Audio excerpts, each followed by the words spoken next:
Call the Operations Committee, May 12, 2025, in order, please. And if I had to We'll start with a prayer by Commissioner Anderson and the Pledge of Allegiance by Commissioner Foster. Please stand.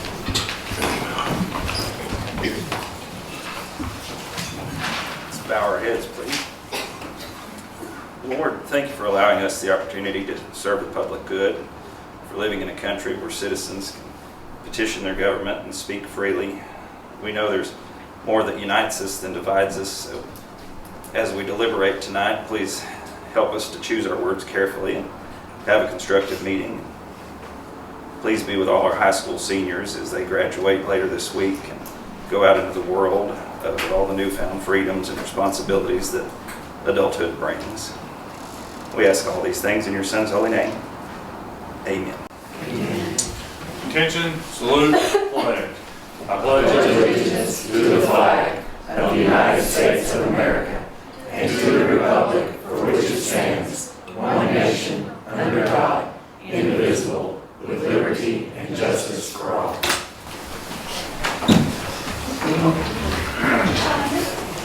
Thank you. Next is the approval of the agenda.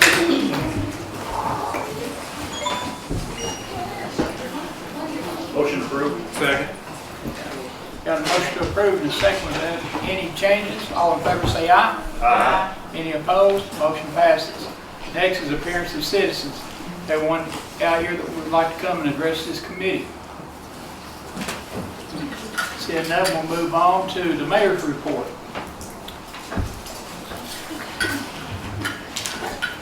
Thank you, Mr. Chairman. The first item on the agenda is years ago we passed a resolution to designate a certain portion of Anderson County an adventure tourism district. Director Wells is here if anyone wants to talk about that special district. In order to maintain that designation by the state of Tennessee, we have to submit a letter basically retaining the designation, and so I have entered that letter, a copy of that letter, into the agenda, and am requesting a motion authorizing the approval and the submission of that letter. Okay. Stephanie, would you mind coming forward to tell some of the other commissioners what this actually entails? Basically, within that district, and it's the Rocky Top area, the portion that's in Anderson County. The city of Rocky Top will have to pass it for their portion, but it basically creates an adventure tourism district, and then any business that wants to open a business that's related to adventure tourism within that district can receive tax credits. I don't know that anyone has been able to take advantage of that. However, they added to the law that allows county governments, city governments, with action of their legislative body, to allow ATV vehicles on the road, on the county roads. And so we have been able to take advantage of that, and I think that you and Michael Foster could both attest that that has been very beneficial to the city of Rocky Top and to the county there. A lot of businesses have opened. I think it's kind of changed the landscape of the downtown. I know there's a lot more to come. I was up there last week, and there's a short-term rental there, and there was about 6 vehicles in the parking lot with trailers full of ATVs and UTVs. So that has definitely benefited Anderson County economically. So. Good progression. Any other questions or statements? Motion. I'll make the motion to. Motion by Commissioner Foster, second by Commissioner Catenshaw. Any other discussion? All in favor say aye. Aye. Any opposed? Motion passes unanimous. Okay, the next item, Mr. Chairman, is I just wanted to put a copy before you of a memo that I submitted to the Legal Services Advisory Committee. What this memo lays out is what I'm suggesting is we have all discussed changes possibly in the Private Act that creates the office of the law director, and I'm suggesting just a completely different business model, and as is outlined in the memo, and mainly my reason for submitting it to you is making sure that all the committees, there's no lack of transparency on my memo. And then also, if there are any, if there's any information, you'll see that in the last the second to the last paragraph. I have a report from 2008 and 2013. It was a statement of expenditures. It did an analysis of cost per capita compared to other similarly sized counties. And so basically I'm just asking, you know, if you all have any other data or information that you would like to see, if in entertaining such an idea, if you would just make that request or get that to me. We have been utilizing an intern to look at the issue of magistrates, and that's been very beneficial in that he's been calling and interviewing other counties, getting information, getting even other systems that they're using, such as software, in order to facilitate officers and issuing of warrants and those kind of things. And so I thought I might do something similar with this and take a look. And I mean, ultimately it's commission's decision. I 100% acknowledge that, but I just wanted to put that out in front of you all. I think this committee would definitely like to see the updated numbers and how the other counties operate. That was the Okay. understatement. Commissioner Wandell? Thank you, Mr. Chairman. When we began this last term, it was abundantly clear that we should work through committees. And I'm kind of dumbfounded that we bring up items that had no action in a committee. I understand the transparency and I appreciate that. However, when an item doesn't get action taken on in the Legal Services Advisory Committee, I find it odd that we bring that item to Budget Committee. We introduce it to Budget Committee. We bring it to this body and introduce it to this body, informational purposes only. But the budget that passed in operation, or excuse me, the Legal Services Committee passed, I believe, 7-1. And for the record, during the meeting, the mayor said for the record she voted no. So for the record, I'll point it out that she voted no, and that's her entitlement. But it kind of bothers me that we seem to promote things, but then there's things that we vote on as commission. We push it forward. Again, example, the budget. The budget goes to the Budget Committee. Not only does the budget not get acted upon, it gets reduced by $80,000. It intrigues me. And we just kind of go on and don't really do anything about it. So I'm just going to be one commissioner that speaks out against changing the private act, which is a private act. We established the Law Director's Office. It was established some time ago, and to change that, we would have to change the private act. So I understand the need to look at it. Perhaps it could save money. I don't believe it will, but Mayor's entitled to her opinion. She is the county executive, and she certainly can express herself. I'm not here to debate that, but I would like to see us start tightening up a little bit. If an item doesn't get acted upon in a committee, it shouldn't make its way through other committees. I just got a problem with that, so I just want to make that point. Thank you, Mr. Chairman. Any other discussion? This is not an action item, so we'll move on.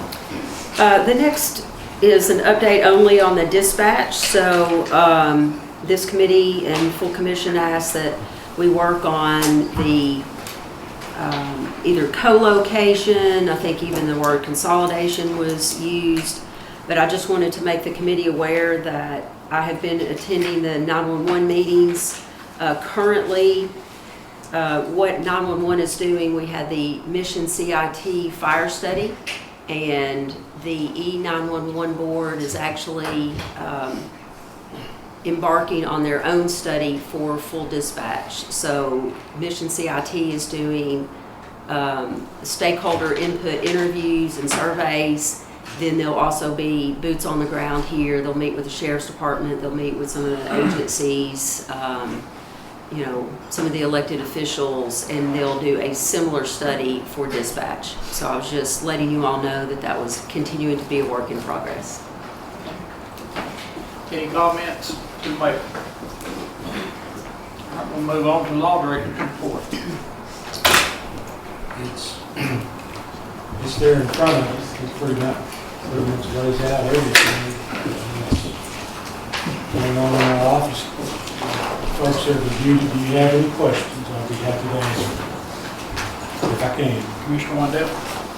I don't have any questions on the law director's report. If any of the other members have something they want to ask, I don't want to jump in front of them. I've got something totally different. Go right ahead. What I wanted to ask Mr. Brooks, if, you know, there seems to be some discussion in legal services about the idea of changing the Private Act, and there's recommendations for that. I guess my question is, if we make those changes during that time, could we possibly request that the Legal Services Committee just, I think Commissioner Foster had a good idea several months ago. I guess to follow up on his idea where you report here, maybe we just do away with the Legal Services Advisory Committee and let this body be that form, operations, and let the members of operations be the Legal Services Advisory Committee. Is that something we could do? Of course, the commission can do what it likes. As I understand the setup, Commissioner Wandell, of the Legal Services Advisory Committee, that's my accountability partner. Yes, sir. And you can make it this committee, you can make it full commission, you can make it a different subcommittee if you like. But that was the way I understood when I took this position, that they would be my accountability partner. And I guess the thought that I had was there's, you know, some departments a little bit concerned about making decisions within the Legal Services Advisory Committee, and I understand that. That sometimes it can be questionable and they might not feel comfortable making those decisions. So, you know, there were some discussions whether just to bring on more commissioners, Mr. Chairman. So I thought instead of just bringing on more commissioners, why don't we just have it, like Commissioner Foster said several months ago, that this should be the operational arm. And I think when it was originally propped up with the Private Act, it needed that committee to get it started. But I think now that it's well ingrained over probably 10 or 15 years now, I don't know. I think it was 2006 or something when it started. that's correct, Commissioner. So I feel like this body, whoever's serving in the operations, we can handle that. So maybe if there's no objection, when we have our next Legal Services Committee, I'd like to bring that up as a motion to discuss. Maybe that could be a change we make to that Private Act to have it now fall under the Operations Committee. All right. Commissioner, also under unfinished business, I was going to bring up, because before, you know, it was here to pass, and I was against combining committees, and then since then, I've had some other thoughts. Especially, you know, the meetings we'll have today, sometimes it's hard to get a quorum and get people here, so I think it's something we need to revisit as well.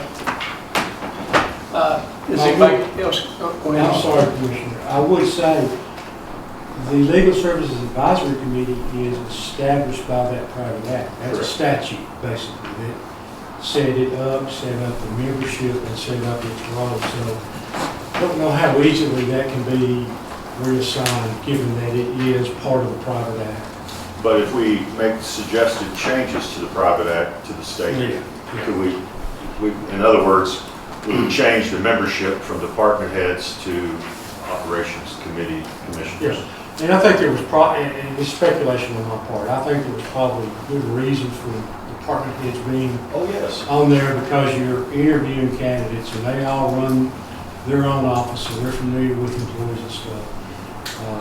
But it may have outlived its usefulness.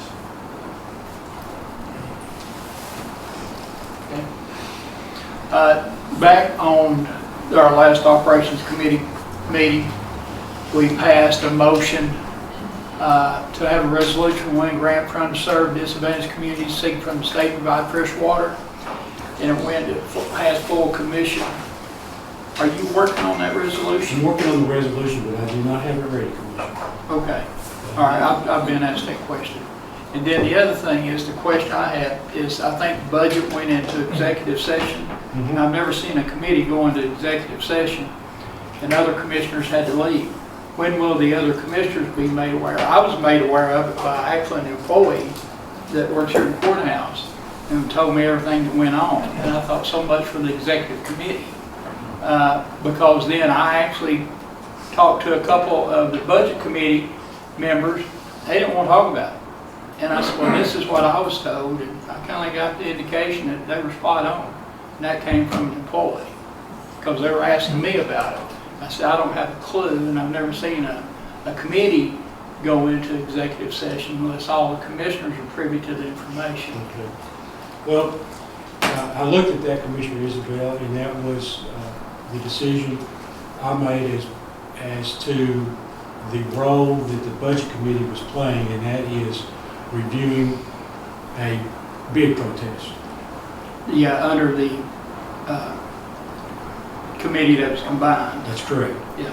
And at that time, and probably still, there was threatened litigation over that bid. And for those two reasons, we went into executive session because of the threat of litigation and limited it to the committee members. And I think, if I remember correctly, because it affected the budget department, Robbie was here. I know there was at least one commissioner, I think it was Commissioner Yeager, asked me about it. And I checked into it and I responded that no, he would not be privy. So that was my call. Okay. Because actually the finance committee is even over the budget committee. So I sit on the finance committee and I didn't know anything about it then. But when you have constituents or you have people, employees that want to know something, and a commissioner says, well, I can't answer that because I wasn't in the meeting, I can't get any information. I guess I should have called you and asked you about it. But that's just for clarification so all the employees know where we're at. Chairman. So, just for future reference, if I understand nobody's here that's on that committee, but let's say 5 or 6 of us were in the room for budget, would we be allowed to stay in the room for that? Because eventually that has to come in front of the full body. So all executive session, if there's a lawsuit that comes out of that has to come. If there's a lawsuit that comes out of it, would affect, it would be the county. The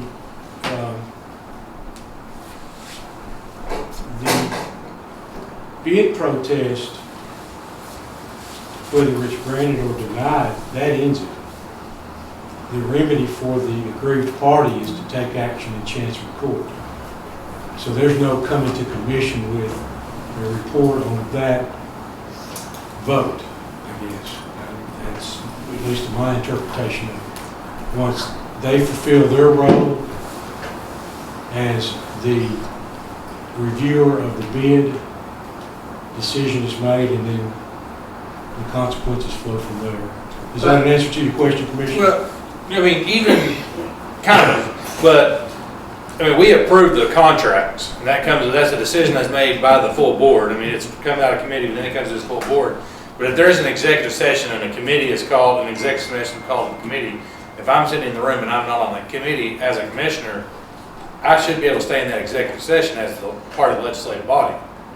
Correct? I mean, I think you interpreted it said we shouldn't, but I don't know if that's right. I mean, I feel like anybody that's on the legislative body should be allowed to be in an executive session with our county attorney on any decision that's being made that could or might come in front of the county board at some point. If there is even it goes to court and we might hear about it. There could have been some information in that meeting that we should have heard about. I wouldn't have the meeting, so I don't have any, but I'm just saying, if I was at budget that day and wanted to stay, and I'm not sure if anybody was there that didn't get to stay. I don't know if there was commissioners that were told to leave. but I just There don't. was. Okay, so, I mean, that's what I heard, but I don't like to speak on rumors, so. That's just not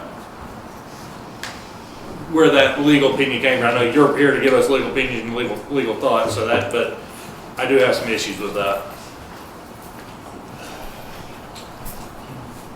Let's go with that just a minute. With the decision on the bid protest being confined to those members of the budget committee, okay, they're the body that's acting in that. If we open it up to non-members of that committee, what have we done potentially with our privacy? And you're not able to participate because that is something that's confined to those members of the budget committee, correct? I mean, the ideal is not to hide information from anybody. The ideal was to preserve privilege with the members of the budget committee. In our discussion of the threat and how that might weigh in. I don't know if I'm answering your question or not. I mean, you are, I don't agree with it. Well, I mean, You know, that's- right, I don't have a so problem. you are answering my question, and what you're saying, sorry, Karen, No, go you know, ahead. that committee's making that decision, but I still think if they deny the appeal, we still as a body approve that. I just feel like that at some point we approve that contract as being appealed. Either we will or we haven't or we will. Full commission, everything comes out of out of budget and purchasing contracts have to have full commission's approval. Either by, some are, we do it as a group, but every month he brings the contract report, just like you've got these contracts on here that you guys are working on, but it comes in front of full commission, just like every dollar that we pass from a budget standpoint still has to be appropriated by the full commission. So I just think we should have been, like I said, if a commissioner was asked to leave that's not on that committee, I feel like they should have been allowed in there. So you were answering my question, I just disagree. Okay. Commissioner McCain? I agree with you. If I'm gonna be asked to vote on something that the budget committee recommends, I wanna know what's going on before I vote. And I wasn't privileged to be at the executive session. I would need to look back, but I know the contract was signed in February. And I don't know if it was approved by this commission prior to the bid protest coming up for hearing. It may not have been, it may have been, I just have to look and see. Okay, and so is the budget committee now the purchasing committee also? Aren't they? They're all the Yeah, we same? combined. Yeah, okay. Yeah, they've been I combined. remember that now.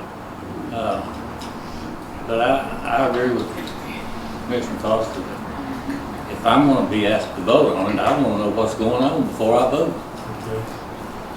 And if I don't know what happened in that executive session, it's kind of hard for me to say yes or no without knowing what's going on. I get,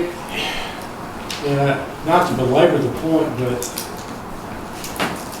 at that particular level, when it is a bid protest reviewed by the budget committee, do non-budget committee commission members get a say at that point? You see, the only thing they were asked to do was to vote up or down on the process, not the contract, not the contents of the contract, not anything other than did the Anderson County school system follow the established procedure for approving the contract. That's all that was looked into. That's the mandate, that's the start and finish,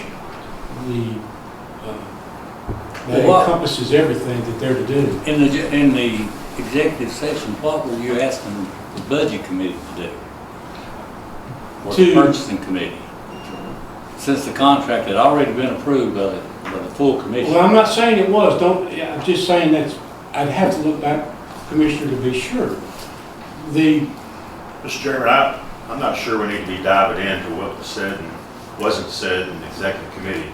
I get what's being said, and I don't mean to cut you off, Commissioner Payne. Finish your thought, and I'll come back. But I don't want to get into the details So of, probably what we need to do is just ask to go into executive commission, full commission, and explain everything there. well, what I was going to make a motion to do, and I don't want to cut off a good friend, Commissioner Kami, but I'm going to make a motion that the law director's office go investigate or report back to us on when the executive session should be used in committees and in full commission, and report back to us on what that process looks like.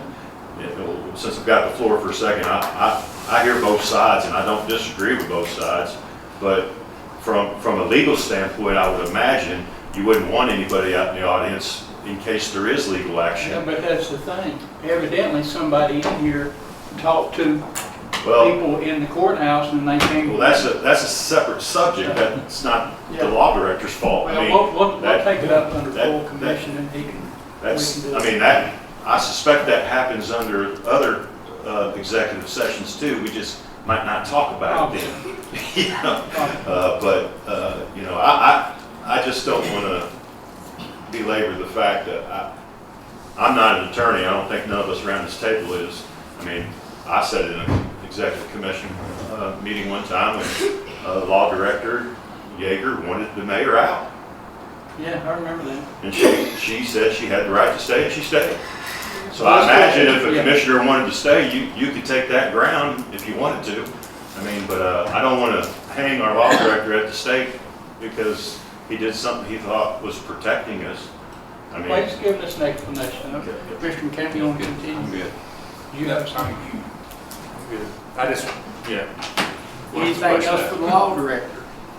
And I didn't mean to be, you know, of sorts or anything. It's just the questions that was brought to me by constituents Fair and question. by other commissioners. I don't mind addressing it, it's a fair question.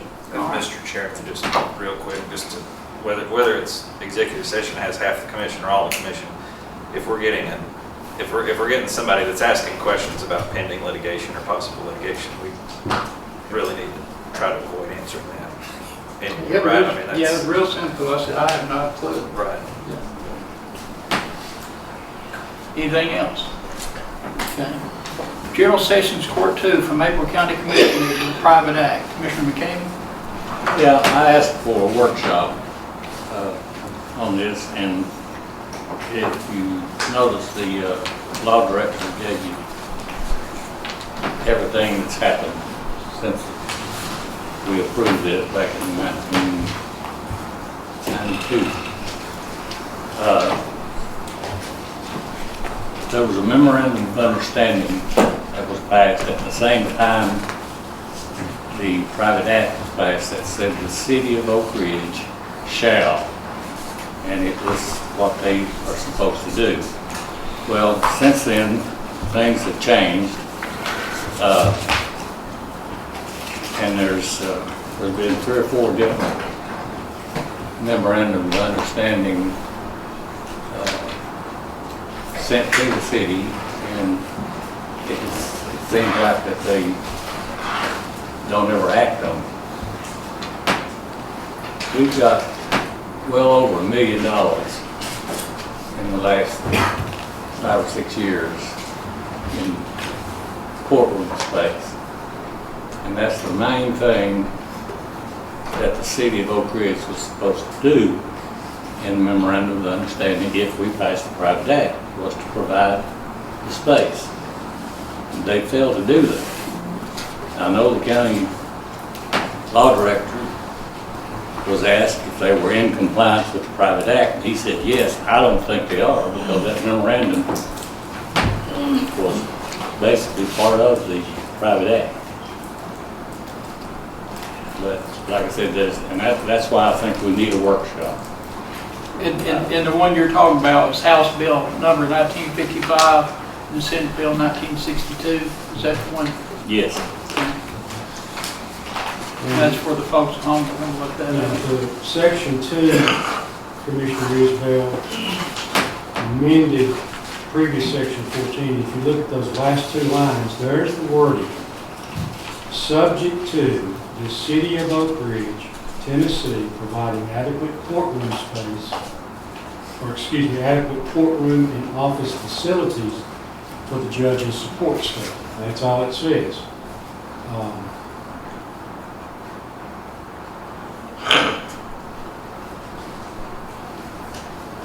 You guys will know, or you folks will know the history better than I do. But it's my understanding that it started out in the City Hall, Oak Ridge Municipal Municipal Building. building. And they provided the space and they provided facilities. And there were several concerns, as I understand it. Some safety, some size, and so they struck out looking for a different location. The City of Oak Ridge offered the recording for the blind building. Someone, and I don't know if it was, I don't know how it got to where it was, but the end result was there was a lease agreement that the county signed, as I understand it, with Mr. Capriello for what I refer to as the old RUD building. And there was some agreement, and I don't know if this is the one you're referring to or not, Commissioner McCain. There was some agreement signed where the City of Oak Ridge put up some money and then agreed to pay X amount for a period of time, which they did. I think that probably went on until 2017 or so when things moved to the old Daniel Arthur building. And at that time, was there not a memorandum, you're calling it a memorandum, and it may be, there was just some type of resolution or agreement that the City of Oak Ridge signed. It was two things. They agreed to put up, I'm going to say $40,000 towards heating and air system. And then by a separate resolution, agreed to pay, I'm going to say $30,000 a year, $2,500 a month, probably for the fiscal year 22-23. And those are the only agreements I'm aware of. If there's something I'm missing, please tell me, but those are the agreements, Commissioner, that I'm aware of. There was another one that was forwarded to approved by this county commission asking Oak Ridge to pay $80,000 a year for 10 years or $40,000 a year to recoup our $800,000 that we used to renovate that building. Now, is that in the That was never signed by the Correct. City of Oak Ridge. Correct. That's correct. They just flat said no. That is correct. So we came back and asked them to provide 50% of it. And there was another memorandum of understanding that said they would pay $10,000, $20,000 for 20 years or $40,000 for 10 years. That was never acted on by the city. But there's just a lot of it here, and I think the biggest thing, I've met with the city manager and the mayor and expressed my concerns. I've been accused of trying to do away with the court. I'm not trying to do away with the court, but I think they ought to honor the original memorandum of understanding. They provide the space.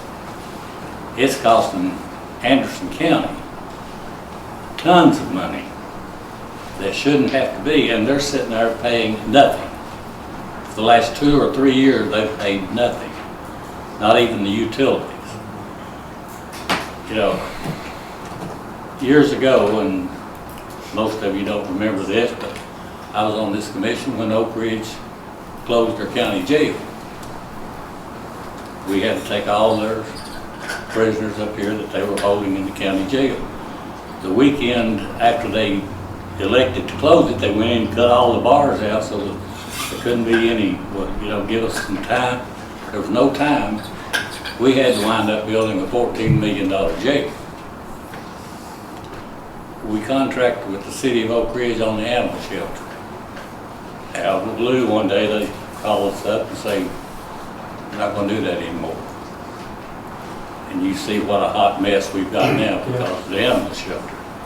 And now this is another thing that they just act like it's all the counties, and we weren't the ones that asked for this. The city of Oak Ridge asked for it, and I think the city of Oak Ridge ought to pay at least 50% of what it's costing Anderson County. I mean, I'm talking about $100,000 for transportation back and forth. I'm talking about 4 circuit court clerk that's stationed at that court full time.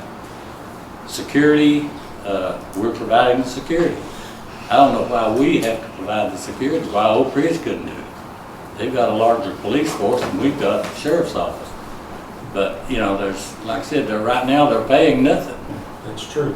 And I don't want Anderson County taxpayers to have to foot the bill for the whole thing when it's something the city of Oak Ridge wanted and asked us to do, and I voted for it. I voted for it originally. Their biggest concern was that people write bad checks, merchants have to come up here and sit all day to try to collect a $25 bad check. So that's out of the question now. There's no such thing as a bad check anymore. Not with merchants anyway.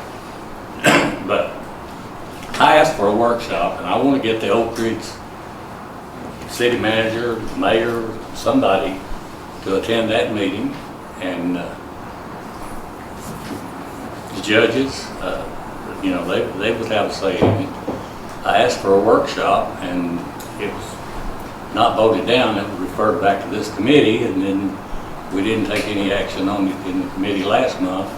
And that's why I had to put back on the agenda. I think we need a workshop where we can sit down and hash this thing out and see what we need to do. There's been some,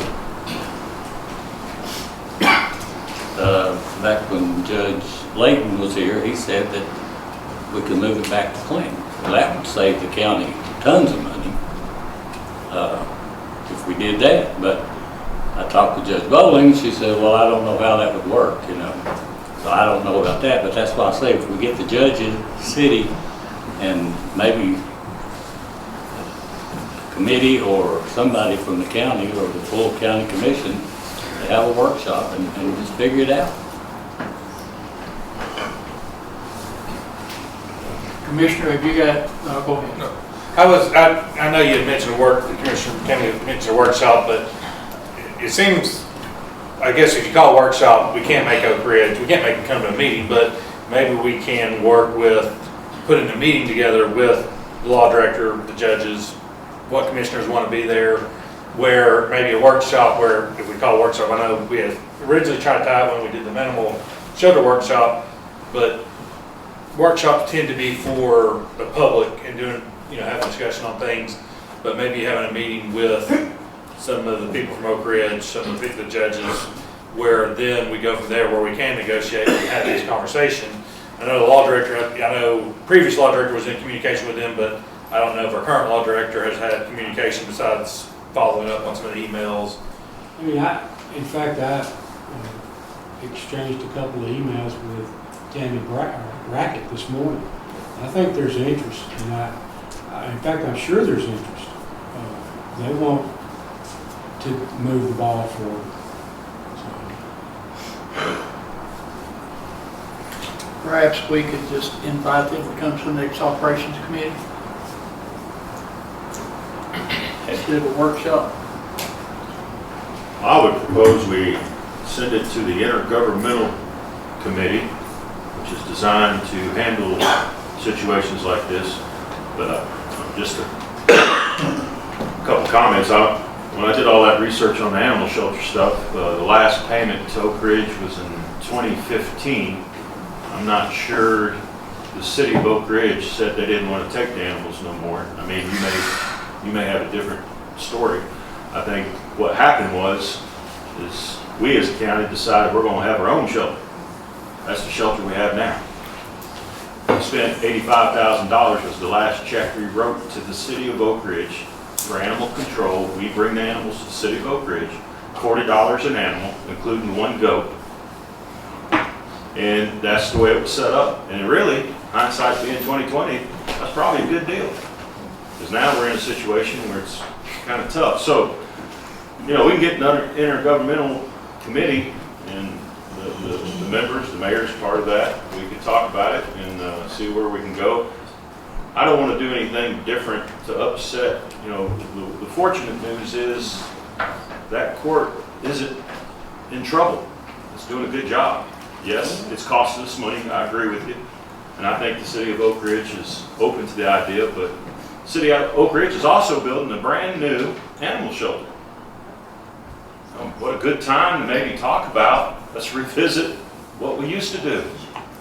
You know, we're getting ready to spend $5.9 million on one. And everybody seems to be okay with that. Well, I don't know. I'd be open to the city of Oak Ridge telling me, or us, at least me anyway, hey, we'll work out this for you. You keep it right where it's at. We'll bring the animals over here. We'll cut you a good deal and we'll make it work. But that's a whole nother workshop, I reckon. So I'll make a motion to move this request to Intergovernmental Relations Committee, and we'll call one to order as soon as we can with proper notice. That's my motion, Mr. Chairman. Are you okay with that, Commissioner Kane? All right. So you second that? Yeah, I think. Okay, we got a motion and a second. All right. Mr. City- Chairman? Yes. Yeah, I just need to correct some missing information. A City of Oak Ridge police officer, members of operations, I believe it was the operations committee, actually came to the county and said, it was Detective, I can't remember how you pronounce his last name, but he was over the animal control for the City of Oak Ridge. And that discussion started actually here, where they notified us that they would no longer be able to take the animals. So that's in the history books. It wasn't we decided to run our own, because I surely wouldn't want to build a animal shelter in the middle of a recycling center. That was by necessity with a lack of funds. And I have, over the history, actually spoken with the City of Oak Ridge about partnering on an animal shelter and doing a shared cost. That actually, in Sevier County, that's what they did. Now, I know they have a new city manager, but you know, I don't know where that discussion would go now. I mean, we have land, we have a lot of architectural fees. I don't know that we want to back up on building a shelter. But all of those things have happened, and it wasn't a desire to cut out the City of Oak Ridge. That was coming from the City of Oak Ridge to us. That's why we had to go on an emergency basis and contract with Roane County, and we took the animals down there until we could get that temporary facility. So We're going to have discussion about the shelter later on.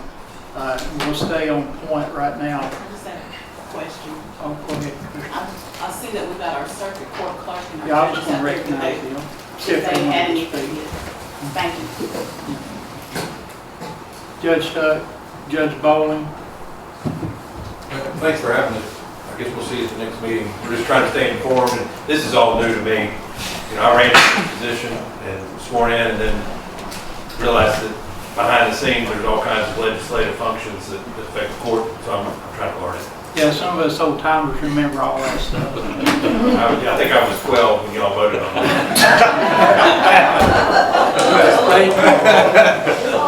I don't need, no offense.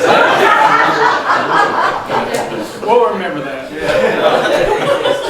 How old are you, Victoria? Oh. I'm not adding up those numbers. Chairman, on that motion, can we make sure we invite some people from Oak Ridge to Oh, the committee? absolutely. Yeah, I think. I think that was your motion intent, was- but- Yes, good point. I'll certainly add that to the motion. Oak Ridge, Yeah. judges, Yes, everybody involved. all parties involved. Yes. Yeah. And a lot of good things have come out of the intergovernmental committee, I can tell you that. Okay. All in favor say aye. Aye. Any opposed, motion passes unanimous. Next is Enters County Animal Shelter. And these are the things that came out of our workshop. And some of these, all these were actually by other commissioners. And we'll start with Commissioner Foster on the gate and second entrance, and I understand Commissioner Foster, Commissioner McCamey, and Commissioner Wandale maybe went out there to the site and looked at some stuff, so just feel free to And the go mayor. ahead. And the mayor, so just feel free to go ahead and start the conversation. Yeah, I just wanted, I know we didn't want to have anything come out of the workshop or we take action on it, so I wanted to make sure we went to the proper channels by bringing stuff to the committee. But I think I'd asked the mayor to check into looking at this, but really the proper channel would have brought here to ask that question. So I know we've got that property, and I've been out there before and have helped farm some of that with the people that previously had a lease. So that was just want to look into that cost associated with that. Maybe I know that's not a full-time fix, but it could be a temporary fix until the new shelter, the direction it seems that we're still going. But at least kind of get some areas so we don't have people, volunteers or staff walking animals on a road that can be, if anybody's driven down Blackout Valley, people tend to drive fast down through there. And there's not a shoulder to walk on. So I've had to walk it a few times myself, checking fence lines, and it's not safe. So just that's where I kind of want to open that conversation and make it official that, the request that I was asking at the workshop. You want to speak or? Go ahead. So I met Commissioner McCamey down there, and he has an idea to basically build a fence. It's a very good idea, build a fence from the recycle building to the main fence, and even like a privacy fence, and then turn that area into a parking area, and do another entrance. Just I think he said you want to talk about where Gary Long said he could put a tile there and then put the entrance there, so it would be completely separate from the recycle center, which is really a major issue there with all of their operations and the trustees doing their work, the inmates. And then it could be accessed behind, we'd have to clear out, but we could access the shelter behind the solid waste building, and then put a gate at the very far end. Now we'll have to get in there and see, like today, it was raining when we were out there, and the water, there's like a little pond, there's marshy area, but then there's a pond, and today it was running really strong, so we'll have to see like how far. I think we'll have to put that gate at the very, very end, but it could still be on the same footprint. So I told Commissioner McCamey I'd get to work on that, and I don't think we need anything fancy other than, I got to get with Jeff and do a hand drawing and, what Mr. Long would need to do for a gate that would be at that entrance. And then we have some logistics to work out, a few little logistics such as accessibility. So we have to make sure it's already not ADA compliant, but you can at least pull up to the front door. If we do all of the parking over there, we still need to be able to let folks, get up to the front door, so we don't have any barriers to access or anything like that. Also, if you come in, if somebody does have a disability and needs access, if you come in that back way, you're going to have to come up a way that was not truly accessible into the building, because we just have center block, blocks there, steps. So we need to make sure, but we can handle that through some signage and things like that. So, but it's a really good idea. Of course, there'll be a cost associated with that, and have to do a print and all that. Will you take care of that? Yes, I told Commissioner McCamey I would work on that. Okay, the chain link fence? Yes. Privacy fence? Yeah. And I know Jeff, he has, even when we go to bid, he's got a fence company that he's worked with. It's got some good pricing, so Jeff will help with that.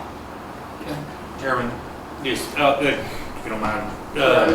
Bill Gary, I guess y'all talked to him about putting the tile in. Did he also had a conversation about him cutting the road in to the entrance and saving some costs there? I know would have some costs associated with it. Where the commissioner's talking about doing it, it's really not going to be much of a road. I mean, Okay.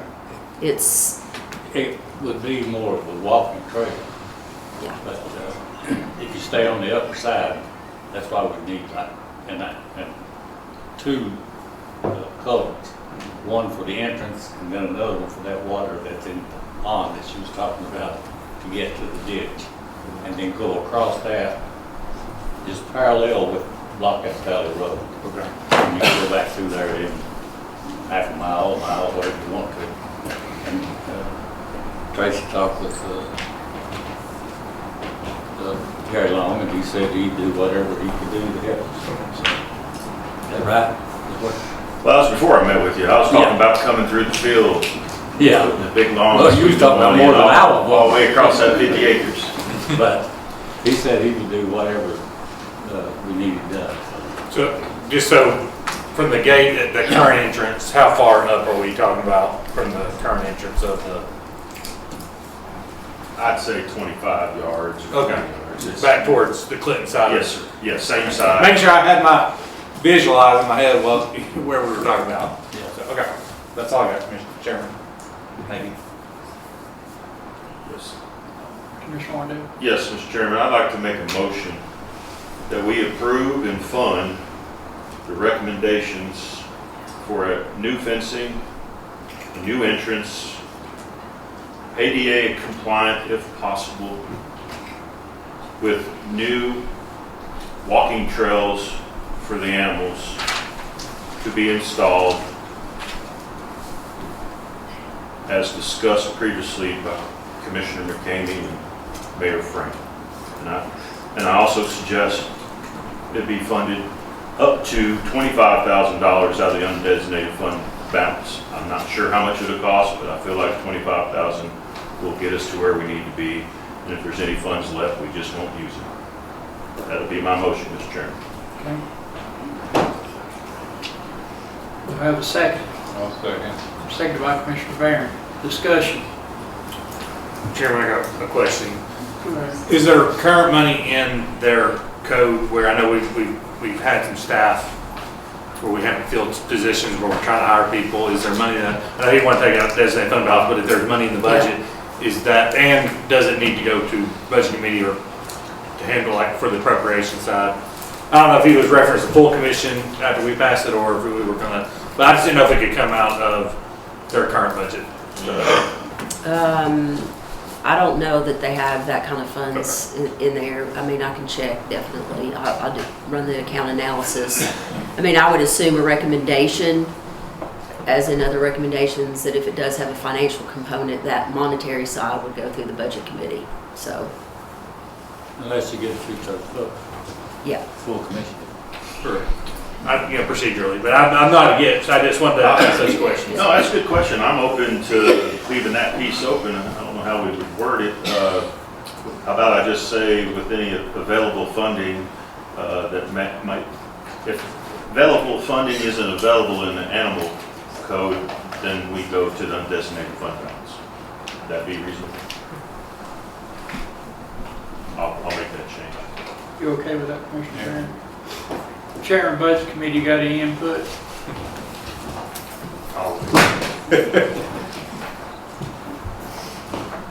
Thank you, Mr. Chairman. Guys, I appreciate what you're trying to do, and I'm certainly not opposed to it, but I would respectfully request this committee that anytime we are talking about using any funds coming out of the unassigned fund balance, that you would please allow the Budget Committee to do its due diligence in discussing that matter. I understand that slows down the process a little bit, and I apologize for that. But if there is a possibility that we're going to have to look at funds, especially it being a budget year, we're trying to put every department's budget together to pass it.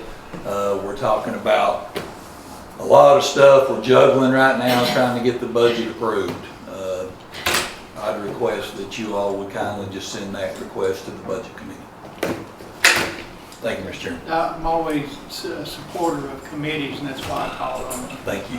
Appreciate that. Quick question. Yes, sir. So I've seen some requests come from committees that were approved, then go to budget, and then get denied. So, but I'd like to ask you tonight, instead of wasting our time passing this motion, send it to budget then they get denied. What, I mean, look, I'm open to any funding. I know we have a capital outlay fund that 20% rolls over into that every year for whatever purpose. I don't know how it's used. I don't know that it's ever used, but it sits there and looks pretty. But this is an issue, as you well know, and we all well know, it's an issue that needs to be addressed. And I compliment Commissioner McCamey for having the foresight and the idea to put in this fence and put in a new parking spot, new entrance to the animal shelter off Blockhouse Valley, even block off all of the famous recycling program we have, and have an entrance for our animals. And Damon was there, and Damon liked the idea. Damon thought it was a great idea. I asked him point blank, Damon, would this work? He said, absolutely it would work.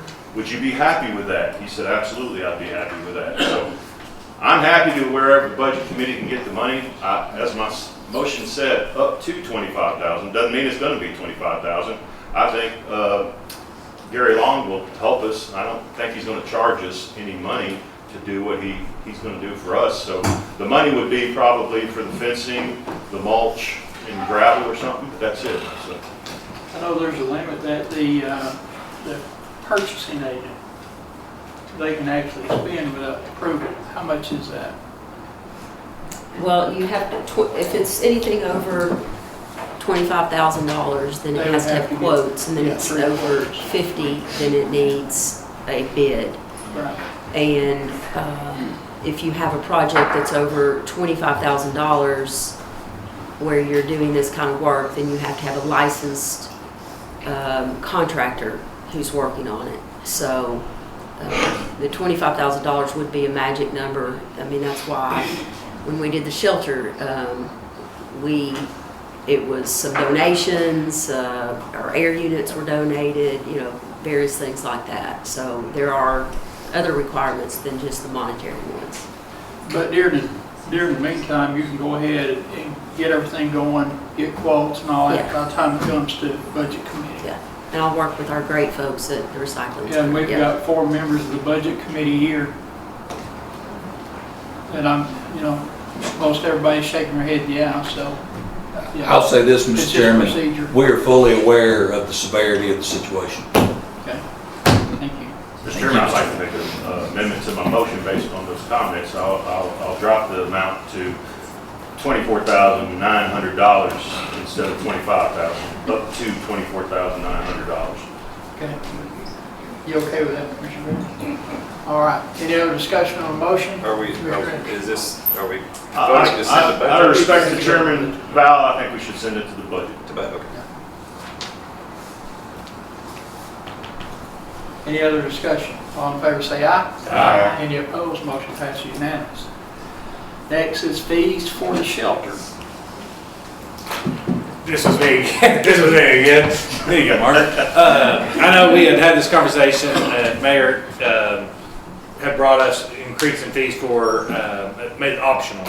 And I think there were some comments from the audience during the workshop that, that other places require this. And I think it's something that if we take an animal in, that it's something an option that we do require it, and that the fees go along with that to cover our costs. And I think the way it reads now, it's if they adopt, whoever's adopted, it's part of the adoption fees. Correct me if I'm wrong, Mayor. Yeah, so you're talking speak more about the, and my mind just went blank, the microchip or Microchip. yeah, so. And we didn't discuss anything about spade and neutering in that original. So we have, the commission authorizes the fees, so you all have an authorized adoption fee, and then, I think back in 2022, or maybe it was 2023, you allowed waiving of fees for rescues. I think Commissioner McCamey, you actually might have made that motion. And so then we have the rabies that we're doing, and that's a $10 fee. And then we started doing the microchip as an optional for $20. And so that's what I think the motion was to authorize us to charge that. Now, we were not doing it as a mandatory, but we can do that. I mean, I haven't talked to Damon about it, and Dr. Garrett, but, I mean, I don't see, I mean, I don't know everything, so I would like to talk to him just to Yeah. make sure, like, what am I not seeing, what am I missing? And really, just to look more into it, because I know some of the Right. comments were like even mandatory spay and neuter and that cost, and I would just like us to look into that to kind of pursue that where the fees are part of the adoption cost and things that I guess people from the audience had asked that other shelters do and stuff. So that's, like I said, just want to bring it to this where we can actually take some action on it, just to look into that.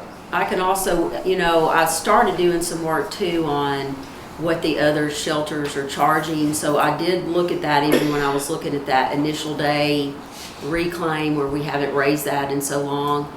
And, you know, we can put together maybe just all the counties in the contiguous area and kind of get what they're doing and compare our fees, our adoption fees even.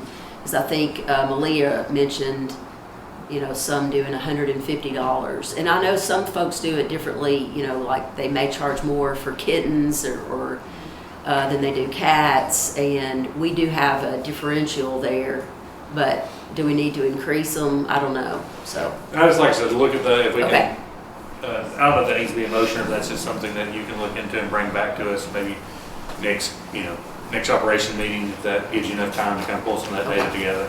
Sure. Thank you, Mayor. Okay. Mr. Chairman, I'd like to make a motion to allow the mayor to look into the fees for the shelter and report back to this body. Seconded by Commissioner Capshaw. Any discussion on the on the motion? Would that include microchip? Yeah, that was included, that's what in that conversation, the microchip was included in that. So I'll amend my motion to include fees and microchips. Good with that, Commissioner Capshaw? Yes. Okay. All in favor, say aye. Aye. Any opposed? Motion passes unanimous. Software for the animal shelter. This was not me. Damon mentioned something about it today. Commissioner Allen. That's who it was. Yeah.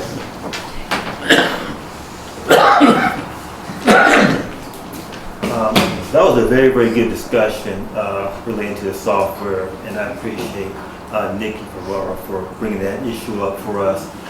I think that where we're going with the animal shelter, we're going to have some very, very good software.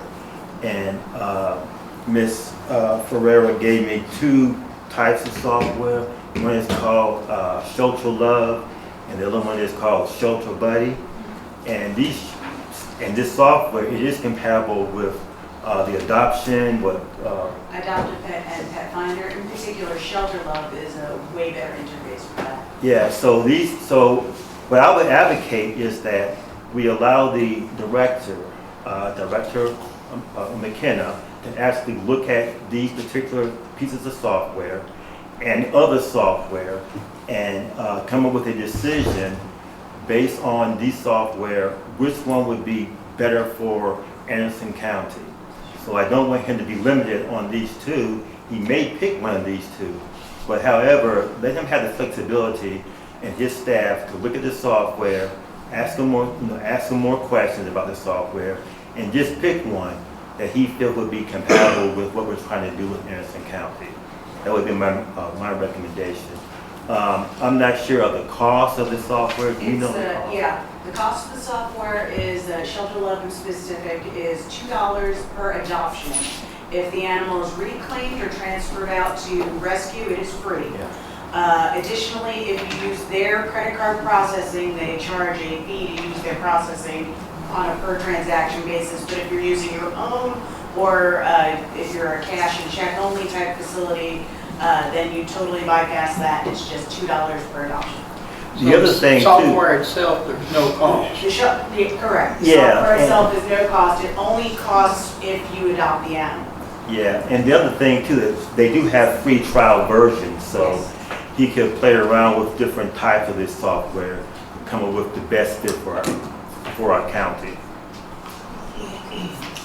And I'm guessing there's some contracts involved with this, so we need to go through purchasing and budgeting and Yeah. We would so we probably bring have it. to And I'm do fine with that. him getting proposals for that to go back to that, committee and present something. You want to make that as a motion? Sure, yeah. What's the motion again? Yeah, that's what, so let Damien look at numbers, and I'm gonna include the mayor in there too, because it Yeah. falls under her, Yeah. but then take that proposal back to purchasing and budget committee. I guess it's called budget committee. And that's for the Software. For the software. software, yes, sir. So we can get kind of the numbers together, select one that, like Commissioner Allen said, fits our needs here, and then can take that to the appropriate places. Are we gonna put any money into it? Because I think it was about 1,000, maybe, I'm gonna give it the benefit of the doubt, 1,144 animals. I thought was the report I saw, something like that. I think it was a little Yeah. less, but that's about $2,200 The for way that. I understand it, we don't pay anything until they're adopted. Correct, until they're adopted, so it's I was just looking at worst case scenarios. worst case scenario, and that's, that number doesn't include, that's how many live releases, I'm assuming. So you have to subtract any that were transferred to rescue or reclaimed by owner. We could put a figure on it just to kind of And play you it can roll that safe. into your adoption fee. Yeah, that's why if we can put in the adoption fee, I just think it's maybe putting an amount that's putting the cart It's before going, horse on it's this going one. to the So, finance and, Yeah. to the budget committee and purchasing budget committee. Mayor, you got any thoughts on that? So back in October and November, Damon and I were already working with an IT specialist on all of these things. And then when all these issues came up, it kind of sidetracked us. So we were already working on that with somebody. That is one of those that was mentioned is one of the ones he was looking at. He was trying to help us choose the best one that also, some of them actually have discounts where if you use their software program, you can get discounts on supplies and materials, medications. So there are different options, based on which ones you use. So some of them are wanting you to use their software so that they can, get you for other things. And the IT individual was also recommending that we do something where we have to minimize our entry into some of the programs that will distribute the adoptable animal out, across the nation. So some people will adopt, say they're a Chihuahua person, they'll, surf that. But anyhow, that is something that he's been working on, and then he became 2 employees down, so it's just kind of stalled out a little bit, but yeah. Okay, so you can include all 3 of those. Yeah, yeah. Look at the whole project. Yes. How much time are you going to need to get all this done? Well, I don't know. So, it's piling up right here. Yeah. Mr. Chairman, And his name is Damon, by the way. It's Damon McKenna. So folks have been calling him Damien. Yeah, I think the idea is to give the director and the mayor like a white bird. They've already been working on this idea, so let them have that freedom to kind of continue to do the research, including the software that we just mentioned, but keep the berth wide to let them come up with the best solution for our county. Let's not narrow it down, but keep it wide, give them as much freedom as they need to, look at the software. And the reason why I'm asking about time is, we're not have this done in 2 weeks or by full Yes, that's commission. right. It's going to take some time. Yeah, I think where we are now, it still requires some patience. I really do feel like people are beginning to see that we're on the right path, and all we This need is a now is some positive patience. trajectory that we're working on. Yeah, now. exactly. I think people need to, pull back a little bit and let the slow government, wheels turn. And we have the fencing there. That's what's great. The software is coming up, and we need to have a little bit more patience. So I think that we are on the right trajectory. Yeah, part of my motion, just continue with this, is on the website, it doesn't have to do with the fee or the software, but on the website it mentions like our Facebook page a lot, like for this, having a link to that when we, and I didn't want to bring in the workshop because I'll talk about it later, but, you know, when it mentions that, where we can just link to that page on Facebook, because I know there was a conversation that the old page sometimes comes up, and I'm like, Yeah. well, we can just link the new page, and when we're looking at some of this stuff, that obviously there's no rush, but I just thought that was something that could be looked at too, that just on adoption, it references the Facebook page, and like, well, if we could just have a link to it, then it goes straight there, and so, Okay. thanks, Mayor. Sharon, can I get that motion again? On the last one there was a motion to have Damon, sorry. Damon. Damon and Mayor explore software for animal shelter. Yes. And then what? Does it come back here or what are we doing? Goes to, but I want to go to budget and purchasing because of, And forward to budget. and then that, the last part about the Facebook thing, but to add You get that in there? Yes. clear as mud. I'd like to separate out the Facebook and the website to another different motion altogether. That's okay. That's fine. And I don't think it really needs to be a motion, if that's just something the mayor can look at and add a link to the Facebook page. Yeah, I'm gonna make a motion. Okay. You know, we did motions for about 18 months, so I'm gonna do it again. And we can take a year, I don't really care, but what I will do is make a motion so we have it captured, and then we can have it captured. But I'm fine with taking that out of the motion. I don't know if I have a second yet. Second. No, Yeah, Commissioner Capshaw had a second. just want to make sure. So is the Facebook website in that motion? I'll take it out. No, if you want it in there, put it in there. I just wanna make sure it's in there. Oh, yeah, I was gonna put it as part of this one motion while she's looking into that, to changes to the, It makes sense with software. okay. So I thought you wanted me to take it out, so that's why. Oh, no, I just wanted it in somewhere, Facebook and website. Okay. Let's give Annette a second to get it corrected.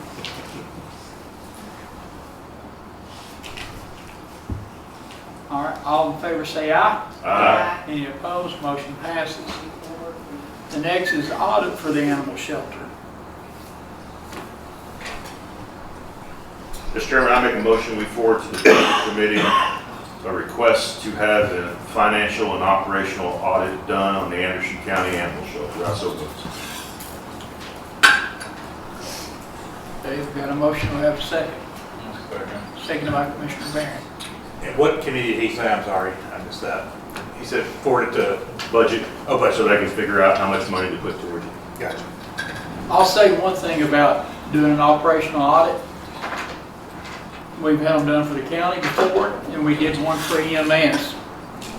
And at one time, you know, I was ashamed for the EMS people to walk in this building because they were going to be jumped on, and, I mean, just really, you know what I'm talking about, Commissioner McKinney. Then after that audit, things changed completely because it was in black and white. And I hope to see the same thing for this, because we spend, you know, like I said tonight, this is a positive trajectory. That's what we need to stay focused on our animal shelter going forward. So we've got a motion to send it to budget. Do we have any discussion? It was seconded by Commissioner Barron. Discussion on the motion. All in favor say aye. Mr. Chairman, Yes. I think we have an audit already on the financial. Now, I'm all in favor of operational audit, but we've already had an audit on the That's financial. correct. And came back with no findings. So I don't know why we would need another financial audit, but I'm 100% in favor of operational audit. Because all this costs money. Yeah, it does. I'm open to take it off, but I think the overall audit doesn't necessarily take a deep dive into a department. I think what you're talking about is an overall audit that's turned in every year to the state. That's just. Yeah, they audit every department. Well, they don't do a deep dive audit into the department. For instance, The EMS. operational audit will, though. Okay, They'll Yeah, get into operational. finances. and- okay, all right, well, I'll remove finance and we'll just do the operational on my motion. Are you good with that? Okay. Any other discussion on the motion? You got it, Annette? I do. All in favor say aye. Aye. Okay. Mayor, you think you get all this done in 6 months? Absolutely, yep. Okay. All right.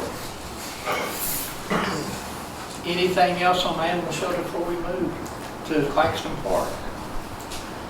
Okay. Do we know when, since the animal shelter, do we know when we're gonna have another workshop? No, that's up to Commissioner Mays, or Chairman Mays. I think Tentative the first Monday in June. Yeah, I think it was June 1st. June 2nd, which is that first Monday in June. Okay. But I think that'll be on the agenda for For approval. to call that. June Thank you. 2nd. Thank you. Okay, that's fine. All right. Claxton Park, deferred from April 21-25 County Commission meeting. Commissioner Wandell. Mr. Chairman, I spoke to TVA and let them know that it is the desire of the community that I represent to keep the park open until we have a location chosen and funding in place for the next park. I think they would like to see something from this body that indicates that. I also talked to State Representative Scarborough again. He has written a letter to Congressman Fleischman to ask for his assistance to slow down the EPA requirements, which I thought kind of initiated this whole discussion. Representative Scarborough also asked me how much this costs. I've heard some of the folks on budget, or excuse me, the Conservation Board indicate that there's a cost to Claxton, and he asked me how much. I told him I couldn't imagine it to be $25,000 a year or more, but it could be, I guess. So I don't know if he's going to look for funding to help ease that pain. So what I'd like to have, Mr. Chairman, is a letter, and maybe ask Mr. Brooks. Mr. Brooks, could we do a resolution from the commission that says we support keeping Claxton Park open until we find a new location to have the funding in place? If it's pleasure of this committee, sure, I can prepare it. Mr. Chairman, I'm going to make a motion that we request the law director to draft a resolution in support of the Claxton Park staying open until we are able to obtain a new location and funding. I understand if there's legal requirements, we have to be out of there, but I think we owe it to our community to fight to keep that park as long as we can, at least until we have a location and funding in place. So I'll make that motion. We have a second. One second. Second by Commissioner Barron. Discussion on the motion. I think it'd be a good idea. I would like to get TVA to offer us some options for a location or commit to it, but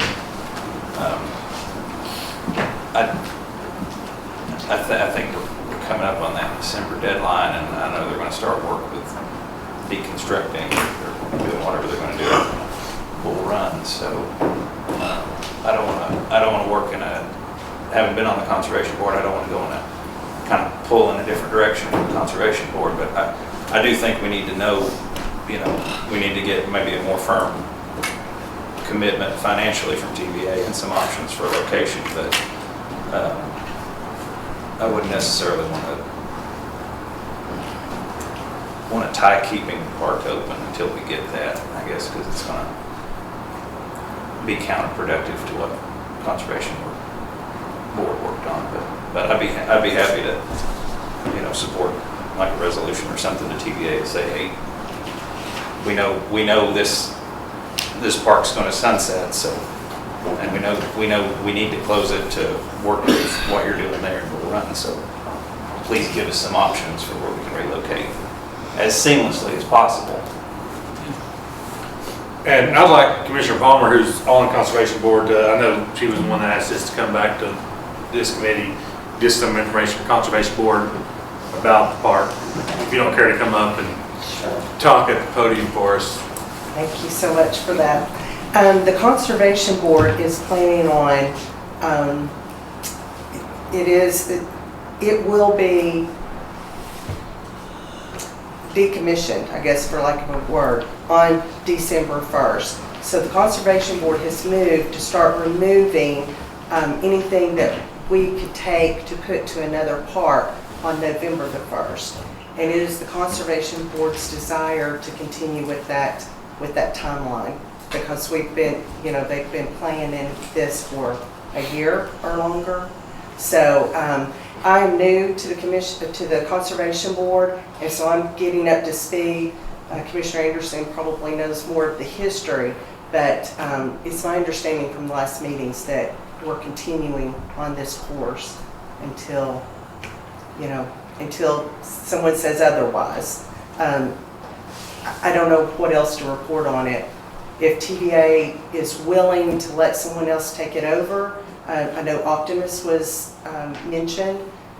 That's an option, but Conservation Board is pretty much staying the course.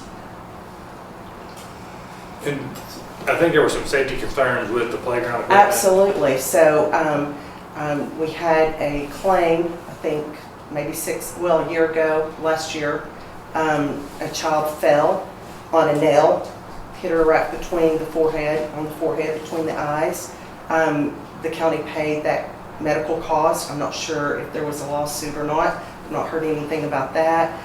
There's constant, keeping bees, all that sort of thing. So there's a lot of things that Ben with the parks does to maintain the safety there, plus also the mulching and all the other upkeep. It's just the end of life for that structure. And that's the main concern.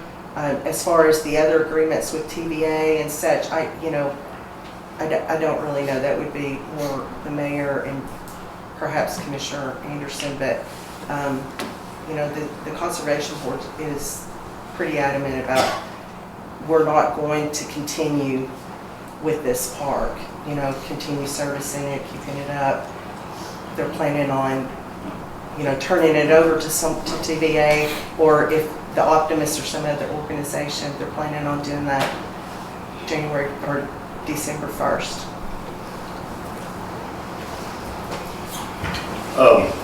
Appreciate your comments, Commissioner Palmer.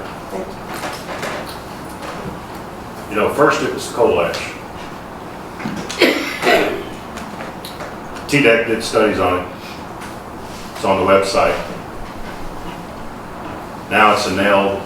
I'm not for anybody getting hurt, but I suspect kids have been hurt at other parks as well. But I appreciate that you point out that it happened at Claxton, and that's the need to shut it down. I don't feel it's the need to shut it down. Sorry the child got hurt, but that's just, as far as the equipment, Mr. Brooks, I need you to do some research. That equipment is not owned by the county. That equipment is owned by the people of Claxton. The people of Claxton raised the money to put that park in. And to hear anybody from this body say they're going to take it and put it at other parks, don't think that's going to happen. You don't own it. You might want to do a little research before you start talking about what you're going to do with the equipment. I know you don't want to hear it, and that's fine. Well, look, Mr. Chairman, I've heard about this forever. So far as the property goes, to address Commissioner Anderson, there's been verbal wordage on where they could put it. I don't have it black and white. I'm not the one that comes in here and talks about things. I like to have it in black and white before I present it. So I'm not going to say where the property is. But, I almost feel like I have people working against me in my community to show that they're going to take the park down and they can't wait to do it. Why can't it say where it's at? Well, we've heard the reasons. It costs a lot of money. It costs money for mulch. Mulch, $15,000 every 2 years. It might be more than that now, but it's ADA compliant. It's a requirement. All parks have to have ADA compliance, not just Claxton. Right. So, I'll just keep chasing it. I have my motion is to keep the Claxton Playground open until a new location and funding is in place. That can happen next month. And then you can still shut it down on the 1st. Heck, you can shut it down in October if you want. I don't care. But as long as we have a location and funding in place, that's what I'm looking for. And it doesn't say you must keep it open. It didn't say that. So I just think it's okay to ask. I think it's okay to ask TVA. they would like to see something in writing from this body that says we would like to keep it If you open. don't ask, you're not gonna Yeah, get it. yeah, so, you know, that's all I have to say to that. Thank you. Mr. Chairman, the playground equipment that's going to be taken down from that park would be used on the new park that's there in Claxon. It's not going to be used somewhere else, it's my understanding. The Conservation Board maintains that park, keeps that park, and so the Conservation Board is just simply saying that they will not be maintaining it. If the park stays there, you know, if someone else takes it over, that's fine. But that playground equipment's not going somewhere else. It was for a new location. Should they find a new location for the park, I'm sure, you know, the Conservation Board and Ben Taylor would put it up at the new place. There's no place to put it right now. So the plan is to start taking what can be used down and keeping that November 1st. It'll take a while to take that down, and it will be used at the new park. So I don't know, I'm not arguing over who owns the equipment, but it's not going to be placed somewhere else. It was to My be main put at the focus new is to park. make sure that people of Claxton gets that park, because people in District 4 use it as well. Not everybody can afford to go to Chuck E. Cheese for a birthday party. Yeah. So, you know, that's used a lot from people from my district can tell you that. Mr. Chairman, I guess my question is, if it was unsafe and out of date, why would we take it down and put it up somewhere else? It's So I not guess the it's just upkeep, you It's know. not the wood, it's the things that can be used, such as the swing or the slide or, you know, those types of things that can be used. There's a pavilion there that they've talked about. Could that be moved? There's some things that can be reused. But the main thing is our main purpose is to make sure that people of Claxton get a park. Would be nice. Yeah, that's the main focus. There is a park there in Bull Run, That's true. you know, that's in that district, but the playground structure itself is what's in question here, and the location of the park. But the playground structure is what has become unsafe, that's end of life, and what can be used can be moved to a new park. That's the plans that the Conservation Board has decided upon, and it's been in the works for over a Is there year. funding for that? Is there funding for what? For the new, like when you're gonna take those swings and you're gonna take them down and you'll put them on new structure? If that is my understanding, yes. Ben will take those and be able to use them somewhere else, if that's possible. Okay, but the funding is there for the new structure, basically to hang the, but you That don't I'm know. not, no, I'm not sure. I don't know that we have a commitment from TVA, but I don't know that we have secured those funds yet. Mayor? I'd have to ask. Yeah, let me just walk back over a couple things here. One, the park was taken over by the county, so the community built the park, and then the maintenance and operation, in order to do that, that had to be approved by the Conservation Board, and that is in historical minutes. And then the state of Tennessee required the Conservation Board to approve that and submit that to the state in order to maintain that park. So that is how it is Conservation Board responsibility for the maintenance of that park. We already discussed this in the past, so this conversation actually started in 2023 with the Conservation Board. I remember being in attendance at one of the meetings. The structure was end of life. They were having issues with it. There is also extra because of some of the use areas, such as the slide, the swing. There is extra work that has to be done to keep the ash and materials from coming through. When that was discussed, I did ask Conservation Board, I said, I understand what you're doing, the structure is end of life. I would strongly recommend you talk with the commissioners from that district, and that's what Conservation Board did. They invited Commissioner Mays and Commissioner Wandale to that meeting.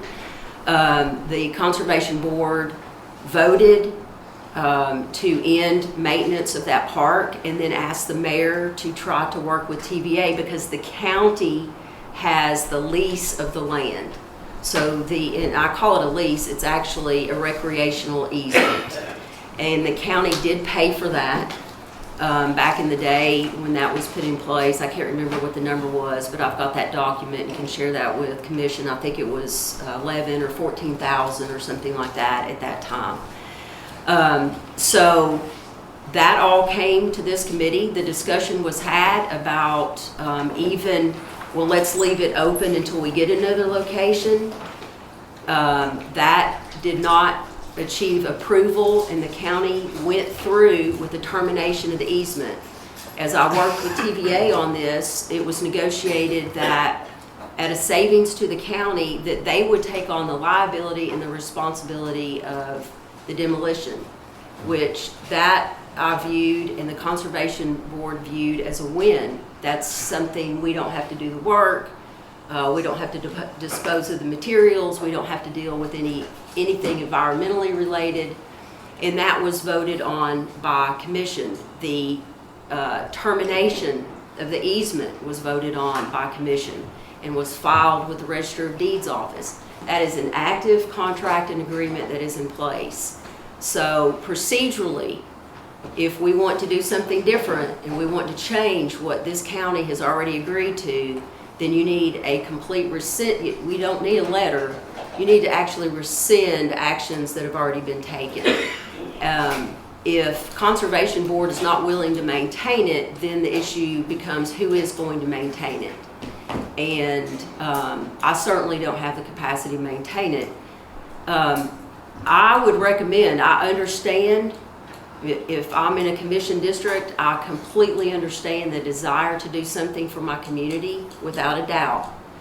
But we have a verbal commitment. It is not on TVA to find the location. They made that clear on the front end. You all find the place and we will help fund a structure for structure.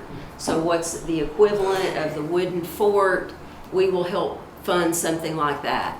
A number they mentioned was $250,000. They said there might be other things that they may be able to do. There's a new business that is moving into Bull Run Steam Plant. I mean, my recommendation to commission is we have willing partners who are willing to fund and partner with us. It's on us to go find a location. It's not on TVA to find the location for our park.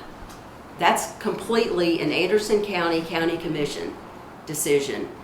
And I recommend that we maintain our commitments and we honor our agreements, because I think that is a bad look for Anderson County to go back on that. I mean, it certainly can be undone, but it's going to mean unwinding contractual agreements that we made in good faith, that we would look for the land, we would look for a location, and then they would help us fund another structure. I'm absolutely committed to that. I said I was committed to it when I was asked to work on it. And so I guess, you know, I'm open to any questions about that.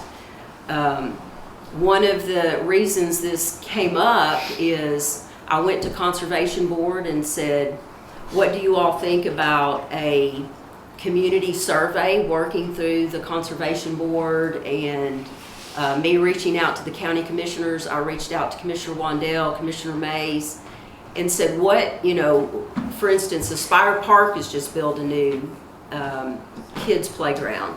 You have the wonderful Universal South Clinton Park. Are there other amenities that the Claxton community might want in a park? Maybe they want a splash pad component. Maybe they want something else.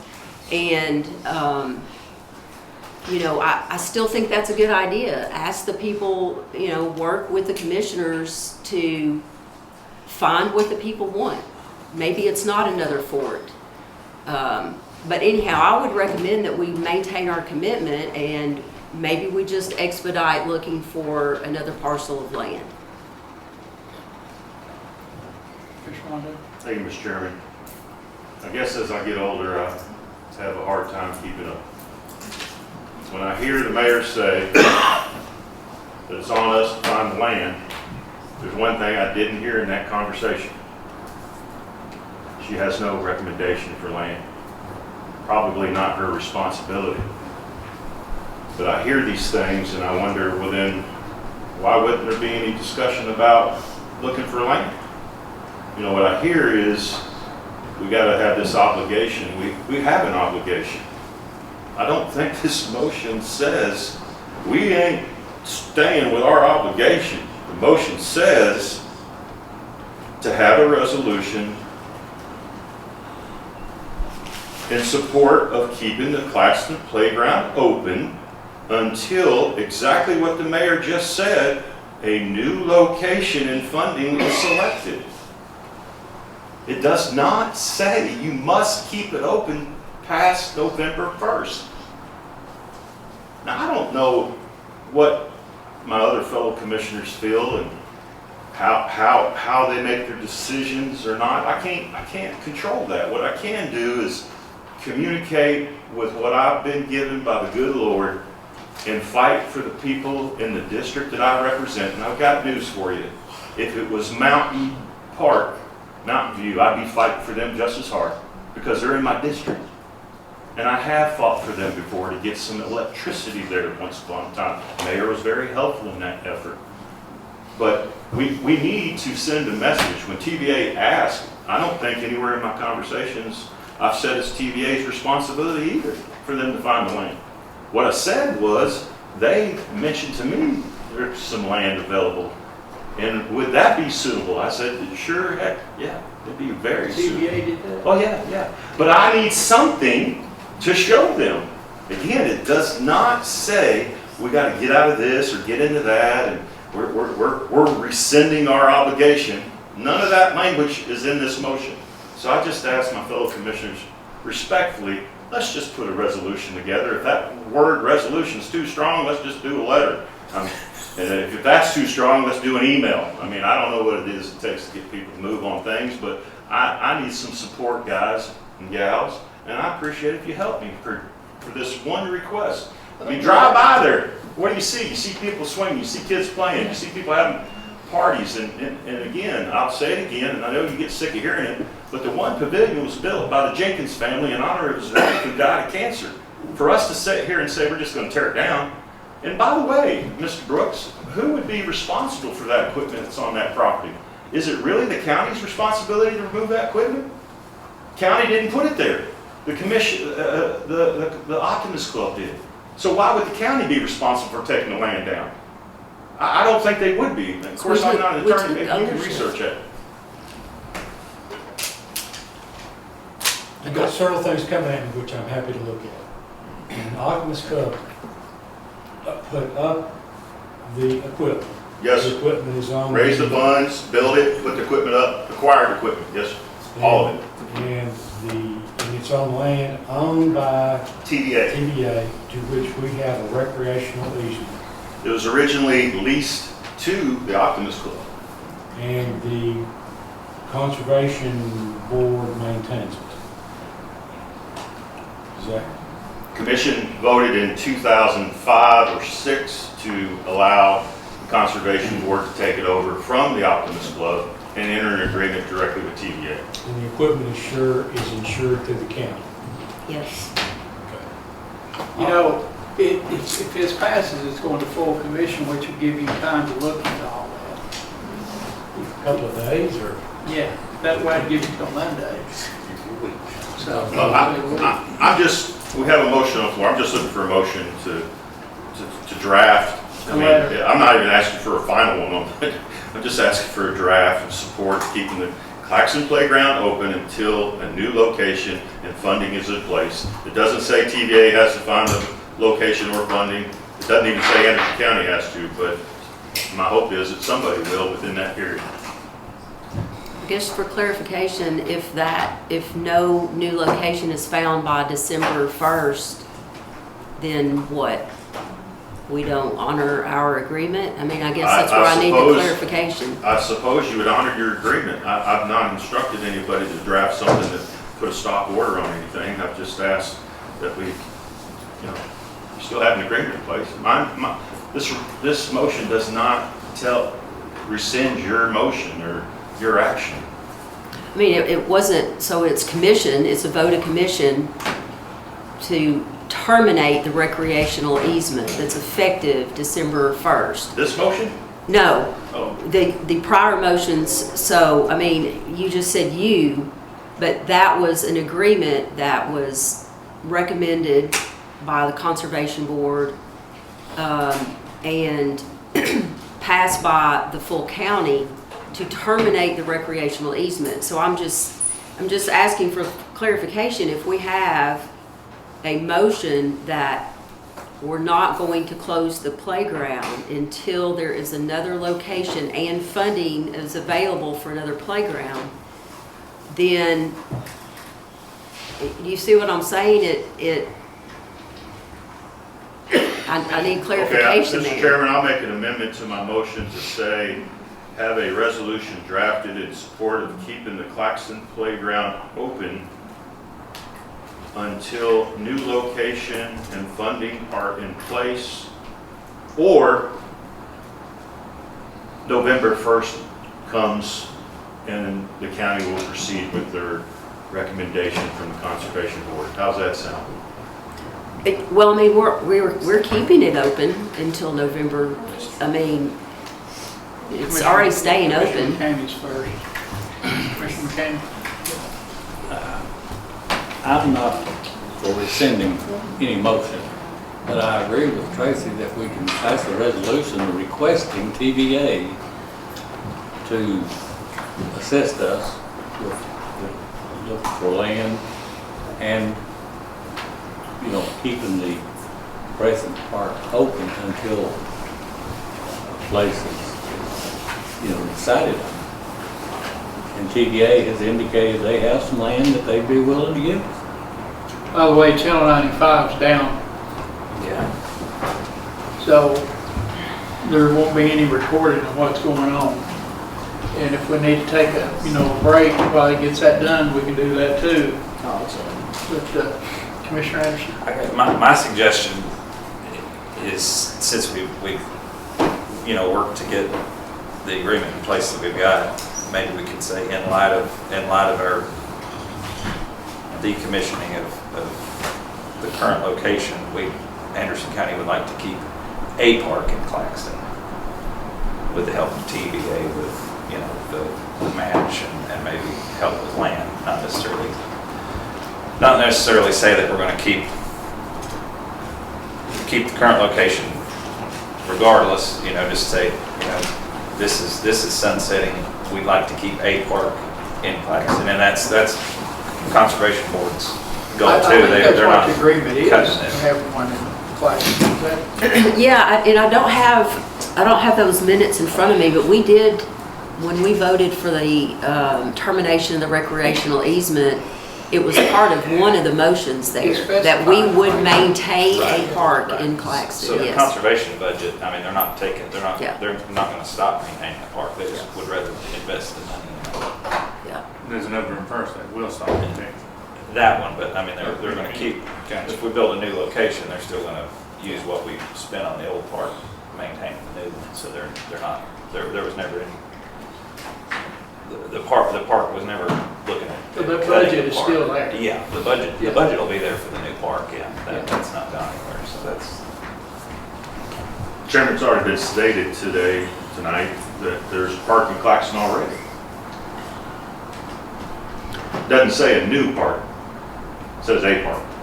There's already a park there, Bull Run Park. So my concern would be, that would be called the new park. So I'm in favor of a new park, not just a park. But we did have that discussion too, because when we were doing the termination, Commissioner Wandell asked me about, well, would that be Lost Bottom? Because that's another park that's in Claxton. Yeah, that's right. And I said no, that, we're continuing to work on that, which that was one of the ones we got selected to submit a full application. But knowing that it's about a park not for fishing or kayaking, but it's something that obviously the Optimist Club intended for children, that that will take a new park, because we don't have any of those amenities at either Lost Bottom or at Bull Run Park. Those are more water-based parks. Any other discussion? You want to go through your motion again? Motion to have a resolution drafted in support of keeping the Claxton Playground open until a new location and funding is in place. How you do it? And if not, the county will proceed with their demolition of the Claxton Playground. Does that sound good? I mean, if we want to, yeah, that's fine. Okay. I mean, I guess my question, Commissioner, because of the resolution, would a letter be better?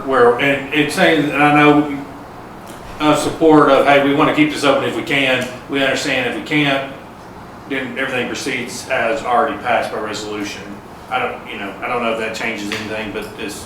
I'm open to a letter. I can change it to A letter move faster than Yeah, a resolution. Well, we think it would. We I don't think, yeah. know. I mean, we got folks here waiting on letters that we passed last month too, so, and that's no disrespect to it. I think we just don't, if we go to a letter, who's gonna write the letter and when's it gonna be done? Exactly. I mean, the law director can do the resolution or do the letter too. I mean, Okay, I'll change the motion to have a letter drafted in support of keeping the Claxton Playground open until the new location and funding are in place, or until November 1st happens. Okay. I so move. Got a motion and second. Commissioner Brooks, when could you have that letter ready?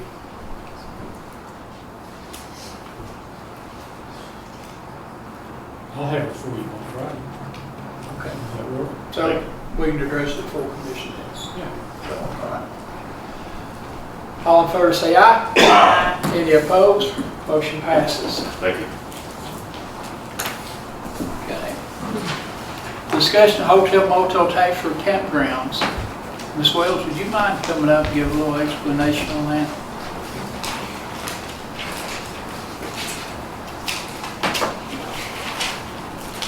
Yes, do you mind to give me a little bit of context?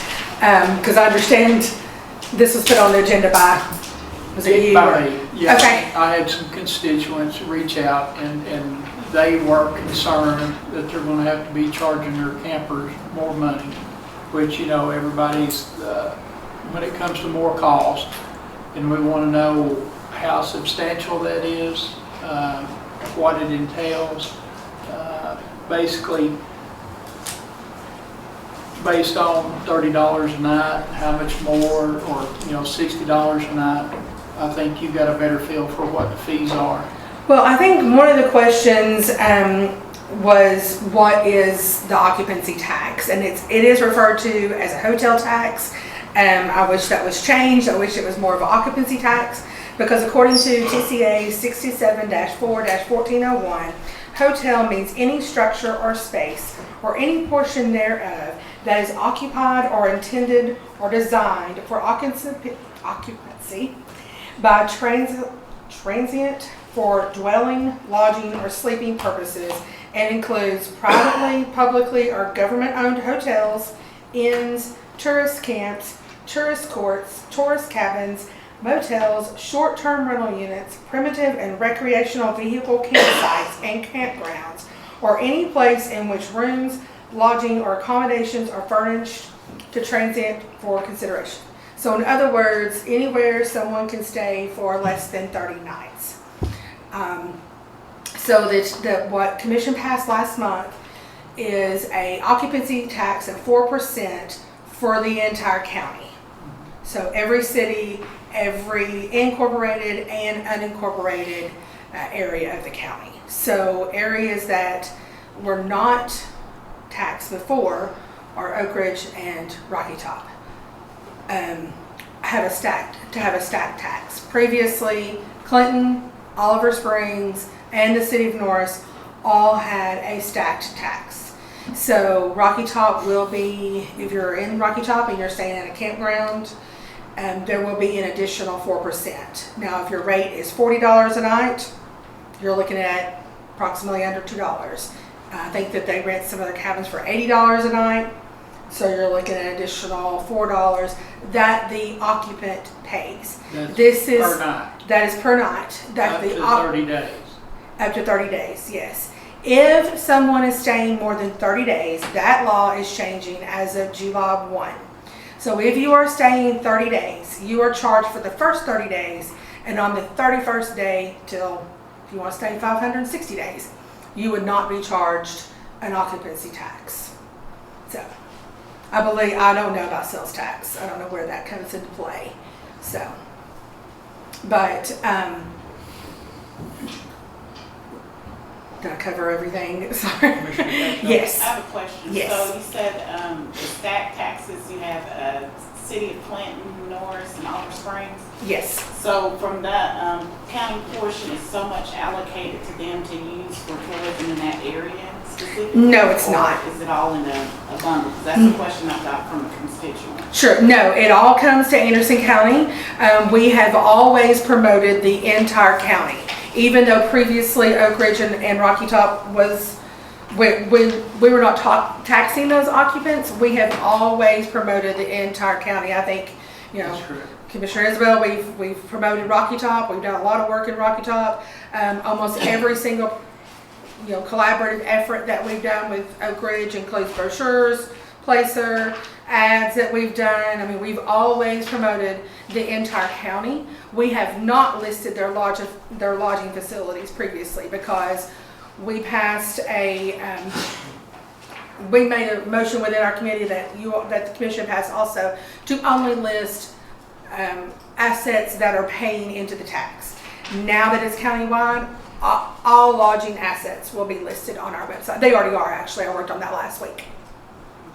So, and then we've had this situation where some facilities weren't paying that were already in our area that was being taxed, that were not paying, and they were taken off the site until they started paying their tax, remitting their taxes. So that's one thing that, you know, I think is a little bit confused. With businesses, you have a business tax, you have a franchise excise tax, depending on how you're organized. Those are things that are coming out of your profit, coming off, you know, from as the business owner owns. The hotel motel tax is paid by the occupant. So the person that comes and visits, just like sales tax, they are charged that use tax, and that is what's remitted to the county. Another question. Mhm. So currently, right now, you're saying that with the city of Oak Ridge, y'all are splitting the software and brochure purchasing, printing, sorry. Yes. So moving forward, will y'all still be doing that, or with this extra funding, how's that going? Really, honestly, I would not want to commit to that answer, to that question, an answer, because we'll just have to see basically how it goes moving forward. I mean, we've always promoted the county. Oak Ridge has always promoted the city of Oak Ridge. They have promoted some of our attractions, just because a lot of visitors do not know county boundaries, city boundaries. So they promoted our attractions also, or the attractions that are in the county. So I would hope that we would still have that collaborative effort to promote the entire county. Okay. 'Cause that's some of the, I've got some emails here from the Sure. city as well. So that's some of the concerns is making sure that with that extra funding that Oak Ridge, because there's going to be a good chunk coming from the city of Oak Ridge, that they are going to get promoted more. That they're looking at possibly, you know, maybe a certain amount being allocated to make sure that they do get the promotions. It's a large chunk going to come from them. It has never been, I'll just throw that out yeah, there. no, I understand. It has never been our practice to allocate so much money for the city of Norris, or so much money for Oliver Springs, or so much money for Clinton, or, you know, Norris, or Oak Ridge, or the unincorporated areas of the county. We have always promoted Anderson County as a whole. Come visit us, stay multiple days. I have a goal of trying to extend the stay. And so we have never excluded an attraction. We've always promoted the county as a whole. And I think that is advantageous to continue to do that. Because we're promoting as a destination. Does that answer your question? Yes. I got Commissioner McCamey, and I'll get you, Commissioner Barron. Well, it says campgrounds. Yes. If I go to Anderson County Park with my pop-up camper and stay there a week, 10 days, Yes. I'm gonna pay, even though I'm occupying my own, Your own vehicle, yes. I can see- Because you're paying $30 a night to bring your camper For a space. there for a space versus going to a hotel and paying $120 to $200 a night. So, but yes, and this is the state law. This is not Anderson County's law. This is the state law that is how they defined. If you, as a resident of Anderson County, rented out your backyard for Commissioner Foster to come camp on, you would charge him, you would have to charge him hotel motel tax and sales tax because he is leasing a space from you. that's ridiculous when you're just renting a space. Well, again, I mean, that's the I TCA, understand. that's the way they define it. And because we got into this debate several years ago over houseboat rentals, because a lot of them started renting out, a lot of marinas and houseboat owners started renting out their houseboats on short-term rental.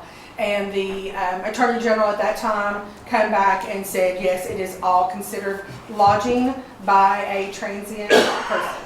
So a visitor, a traveler. So it is all considered lodging under that umbrella. Can I comment? Because mine's related to this same conversation, if that's okay. Go ahead. Sorry. And that, the new law did not change anything. They were already charging 5% on those campgrounds, Airbnb. Yeah, so it just reduces ours. It didn't change. If we were already charging, this did not add anything new to, the only place we would do Oak Ridge, and so that's why I just want to clarify that. Yeah, I understand that, but I was not aware that if I went to Anderson County Park, does that money go to the county and then the Yes. county Yes, sir. reimburses back to the tourism department or whatever? It is collected by the county and then we allocate it out for promotion. Yes, and we promote Anderson County Park. Come and stay there. Okay, thank you. I Mr. still Rick? think it's ridiculous. How many tourism bureaus do we have in Anderson County? Like 5? Well, no, we have 2. 2? Yes. Just Adventure Anderson County and Explorer Oak Ridge? Yes, sir. Okie dokie.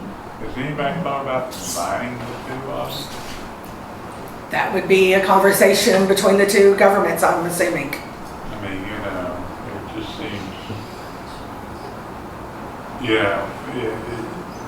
the county is the county, you know, and everything, why have 2 when we can do 1, you know, that sort of thing. There's a lot of things, to be fair, there's a lot of things that we have county level and city level also. But that's above my pay grade. That's above my decision capacity. There was interest by the city, you know, because this new tax for them is going to add maybe like $700,000, they estimate, you know, that sort of thing. We've been using a lot of the motel tax for different parks and this, that, and other thing, and they'd like to do that too. Do you think maybe the intergovernmental committee should talk with them about that, or?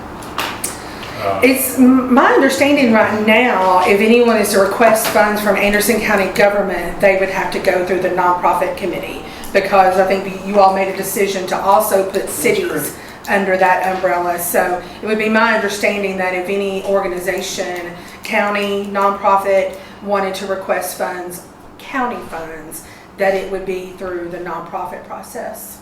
There's already a structure in place for that. I can tell you, I've sat on the tourism board for 15 years, and the relationship between Oak Ridge and the county is excellent. They do a very good job of promoting each other. the meetings usually last an hour, hour and a half, and I can tell you, the ROI, the return on investment that they have is phenomenal. And Ms. Wells can give you some numbers about what our tourism, we get these monthly reports, but she can give you right now about how much money is coming in Oak Ridge and Anderson County. Yeah, I mean, I can provide, especially with our Placer platform, we can provide you with visitor spending anytime. So usually we have to wait once a year for the state to put out the economic impact report, and it is important information, but we can also provide you with visitor spending for our county. And I think both directors, they win awards all the time.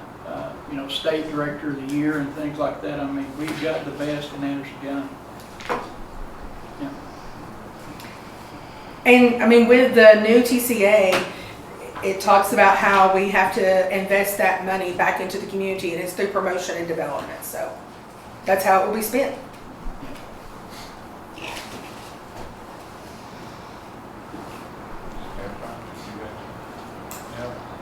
Well, my wonderful email, my inbox is talking. That's what I'm going to say. When you're a commissioner and you talk about tax, it's Yes. real touchy. And so I'm getting from some government officials as well that are questioning about this tax as far as, what portion is coming from the city. So I think what you're trying to head towards, Commissioner Moran, is that we need to have a conversation with the cities that what you're, I was gathering from him, to talk about it, because it's become a hot topic. I mean, my mailbox is still dinging up here. I mean, at this point too, it's really hard to commit to anything because we don't have the money. Right. I mean, this is new. We're not sure exactly what. I mean, we were told projected revenues by the state. I think that it's a little premature to have any conversations about committing any funds at this point because we don't have them. So I think that's definitely, I mean, I can stand here and commit to you that we have a great working relationship with Explore Oak Ridge, and I don't see that changing. I've had the same working relationship with all of the previous directors, going back 25 years, and it sounds like a lot of money. I want to say that too. It does sound like a lot of money, but when you go into promoting an area and competing against some of the people that we have to compete against, it's not a lot of money. So we have pulled our resources in the past to make sure that we are spending it the wisest way possible and the most effective way possible. That's, everything that I go to do, I'm always asking them, what is my return? How am I going to get a lead? If I place an ad in your magazine or I put something on social media, what is the lead? What is the call to action? And so, we want to spend our money the best way possible and use our resources the best way possible because it's economic impact.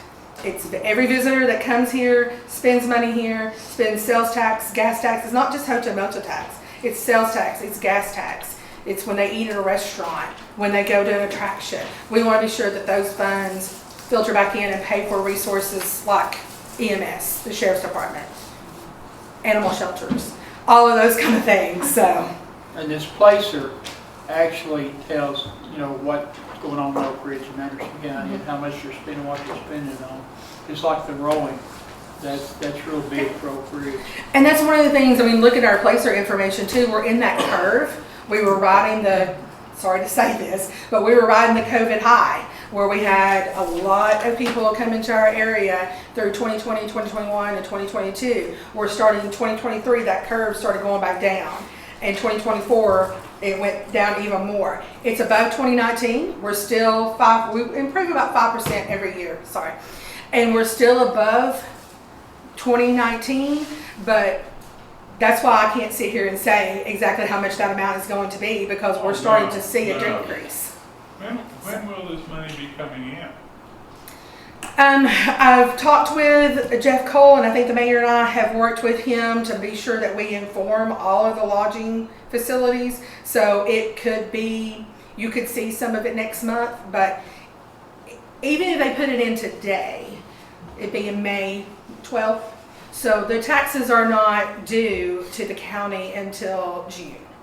And so then we see it actually roll into our fund in July. So we always run 2 months behind. So I understand that some of the lodging facilities have to change their software. The clerk's office had to change their software. So you're looking at possibly 3 months.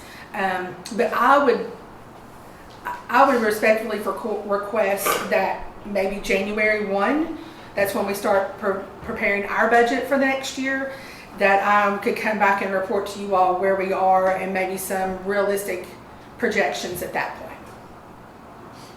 What about these private campgrounds that's having to, of course they're charging people that stand there.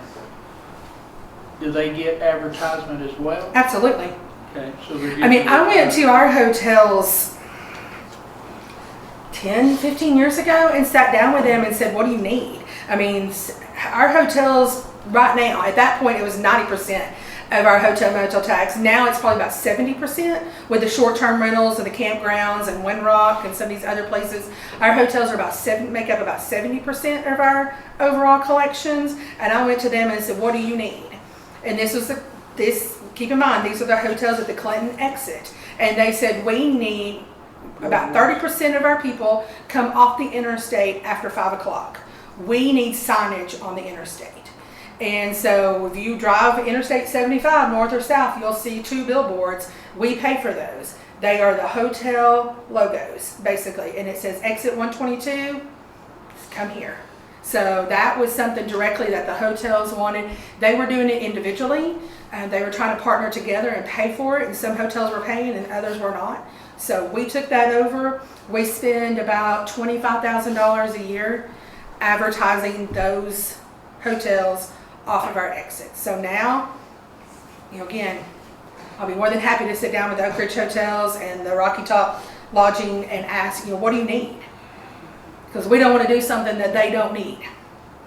That's just part of, I sit down with all of our attractions. I've sat down with Windrock, I've sat down with the Museum of Appalachia, and I ask them, what do you need? Because I don't want to provide to you something that you do not need or you do not want. And then I take that information and look at the market and look at what we can do and look at our budget. Thank you for clarifying all my questions. Sure. I appreciate it. Anytime. And please feel free to send me an email or give me a call. I'm happy to answer any questions anytime. Great. Thank you. Okay, ACWA minutes, everybody got those? Is there any discussion, remarks? Mr. Chairman, I thought we was going to start getting the agendas. Yeah, that'll start this coming. Okay, thank you. Yeah, because we approved it last month, so it's anything else on that? All right, next is update on Highway 116 traffic. And what I want to add on that too is Carroll Hollow last Thursday, there was another roadblock, actually there was 2 of them. I even tried to get to the budget meeting, went back, came back, and it was still there, went around. But we're still having that issue, and we're still having the issue of the tractor trailer semis on 116. What can we do to help facilitate more coverage from the highway patrol?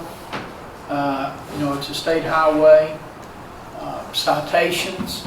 I understand that, there were some citations and they went to court and then they were dismissed because they didn't have proper signage. Well, Gary Long made sure that they know that there is proper signage. He talked to the assistant DA, and of course they say that the GPS is telling them they can go that way, and that was what they used for an excuse in court. And I thought that maybe whatever the truckers, the TDOT, was going to tell that GPS that you can't go that way. So, but we're still getting, 13 trucks a day at least on 116. There's been, I talked to a county deputy. There's been 6 fatalities in the North Freeway area in 6 months. 6 fatalities. So, this is real important. And, these people are being run off the road. There's, Facebook websites, and myself and Commissioner Val, they come to their commissioners because, we took all these steps, all the help from the mayor and, our state representatives and everybody else. But what can we do about more enforcement? Is that something that, what do we need to do, I guess is my question. I was hoping to see some of the people here tonight, but I think they've a little disgruntled with it, so that's why we've got it, an operations committee. And Commissioner Val, please feel free to.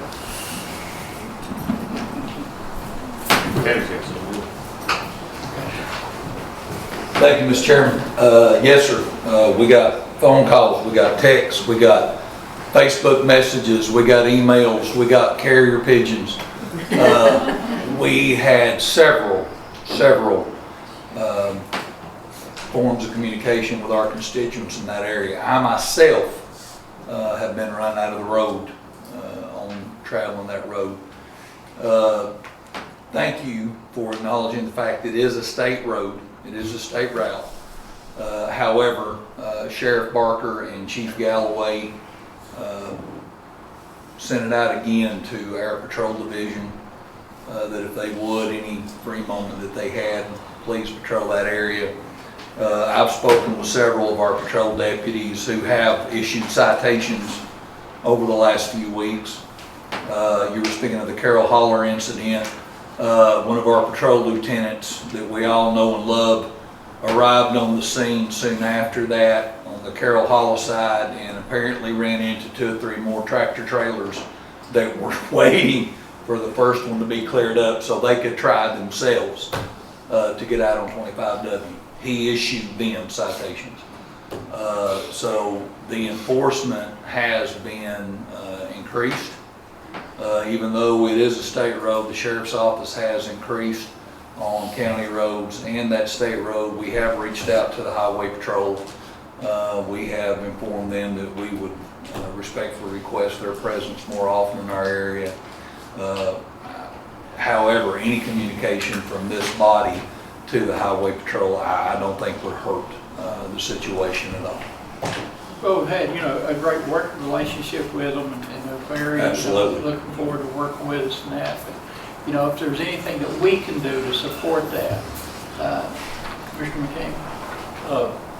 Talking about GPS, and it's my understanding there's a trucker's GPS that tells them they can't go to Carroll Holler. It does not send them to Carroll Holler, but the trucking company has to subscribe to that and pay a monthly fee to use that GPS. Well, the other one is free, and of course, it'll send them through Carroll Holler, send them out Granite Road.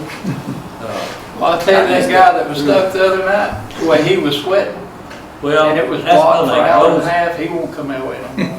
When, any way that it tries, that a vehicle, a truck like that tries to get to Carroll Holler Road, there's a sign telling them they're not even supposed to be on the road they're already on.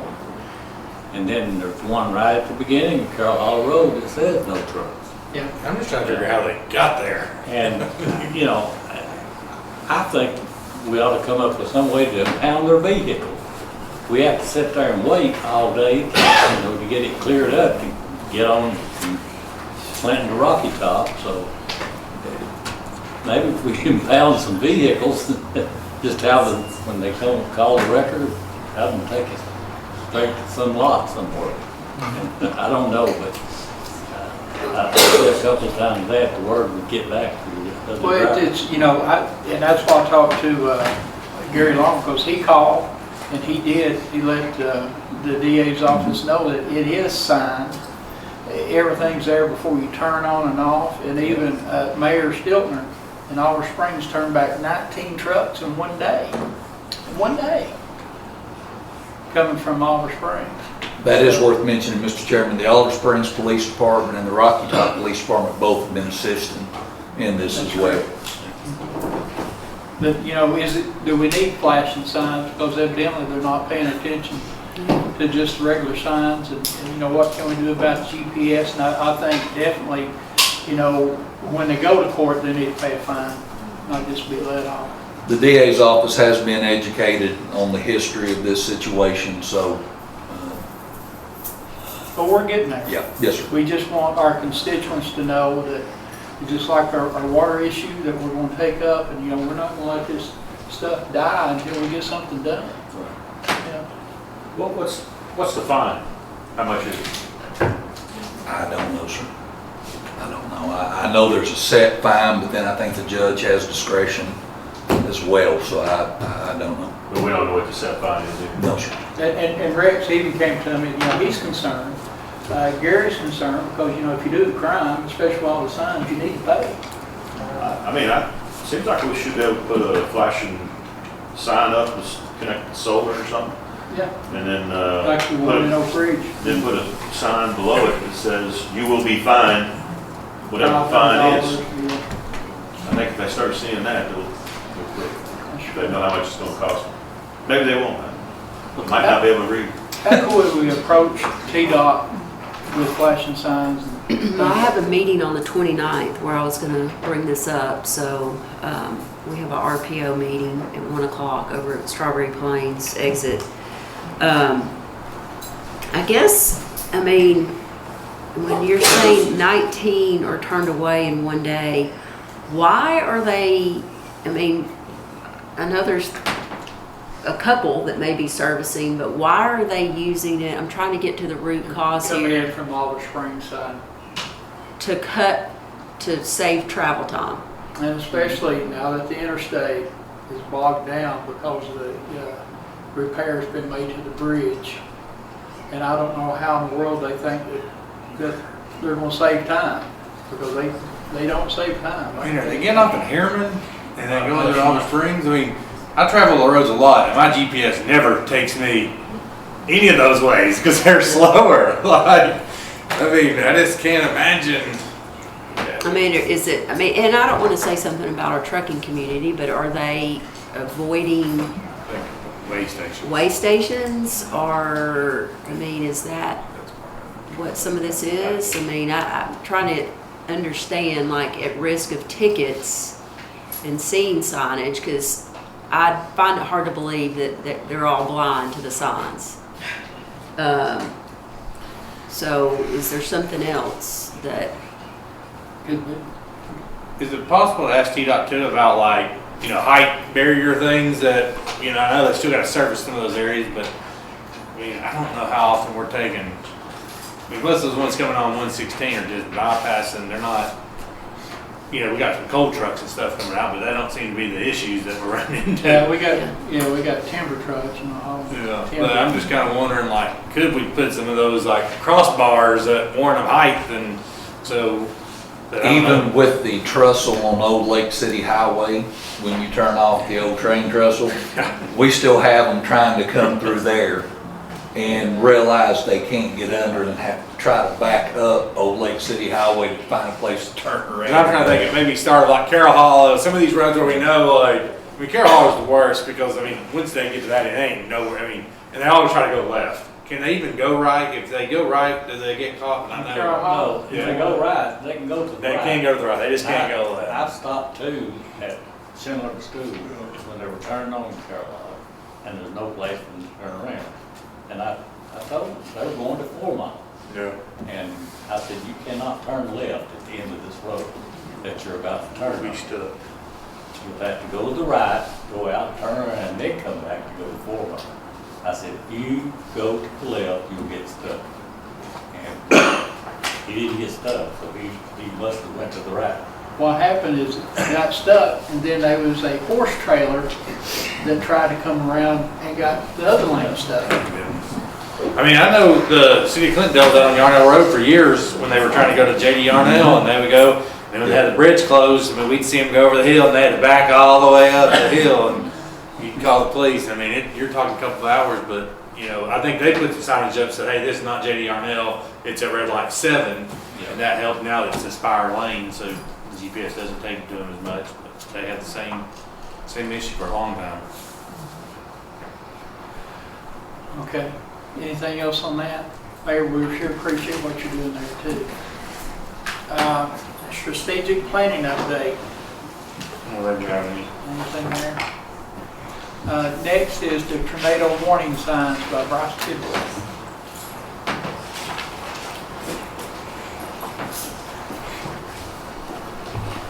Thank you, Mr. Chairman. So last month, a good friend and commissioner Commissioner Val gave me a call and asked me, you know, why don't we have any tornado sirens in Anglin County? I said, well, it's a really good question, and I have a couple things to back it up with.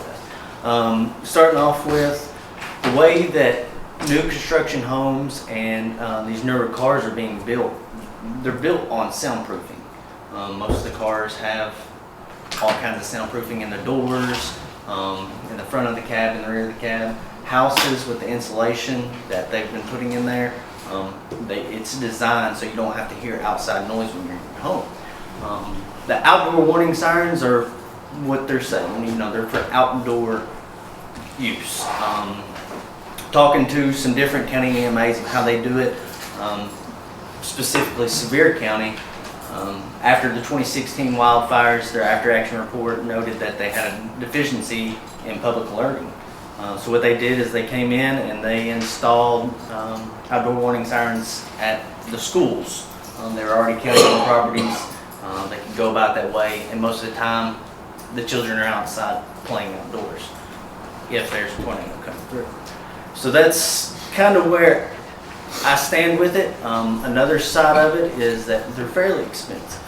A couple years ago, I would say you could get by with installing one siren for about $20,000. Just to kind of, after I talked with Sevier County, reached out to our partners at Federal Signal who do all this. I did the 11 school areas with Norris being shared, Norwood being shared, and this kind of Clinton area being shared.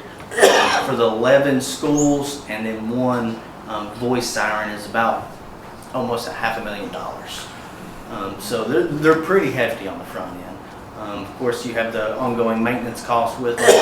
I just think there's more effective use with other means of notifications outside of the warning signs. I think it's a huge supplement to it, but I think leaning on the NOAA weather radios, our app, the Sheriff's Department app. We've also been toying around with going back to reverse 911, where people don't have to sign up for something. If you have a landline, we'll automatically just call you and send you out that notification. But with the National Weather Service and the state, they'll issue wireless emergency alerts, which come directly to your phone. A lot of people have turned those off over the years due to Amber Alerts or whatever. But then we also have the EAS of when you're watching TV and we get a severe thunderstorm warning, it goes off and alerts you that, hey, you seek shelter. So there's different avenues you can take. I think the tornado sirens are a huge supplement, but I don't think that we should rely on them solely. There's been case studies of, especially here recently in Nashville, the power had went out, they went to battery backup. They were going off so much, after about 3 hours they ceased. They were no longer working. So there's a lot of different variables into it. So, I mean, if you have any questions as to how we can get to that point, there's several different grants that I've looked at that we could use to, start the implementation process, or, reaching out to different people and seeing how they went about it. I know Sevier County, that was just a huge chunk that they took out after the 2016 wildfires. Well, that would be one of my questions, is about the grants too. And there's a lot of variables in Anderson County as well. We've got a very remote area in District 4. Mr. Burge can tell you, if there's a tornado coming through, how do you know? Yeah. What was that? If there's a tornado coming through your area. Well, we get alerts on our cell phones. If you got cell service. Yeah.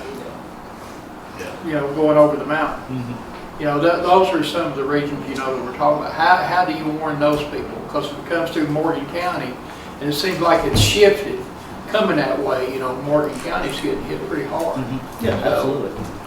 Yeah, and it is starting to, it's not necessarily shifting, it's expanding. So it's growing. Yeah. During the spring and early summer, it comes to the east, and then as we get into the summer and fall, it goes kind of back towards that tornado alley or whatever. But yeah, I think it's a necessity to have a NOAA weather radio because you can have those alerts. It doesn't operate off of cell or networking of any sorts. It's an AM/FM antenna. You can select your alerts what you want it.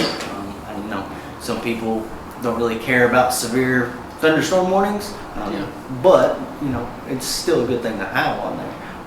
If they're driving over the mountain and the National Weather Service is able to get out an alert before the time that a tornado is coming through, it should come over the broadcasting of whatever channel they're listening to. So we could actually even do some type of educational program for the people that's in the remote area. Yeah, and that's one thing I was going to mention.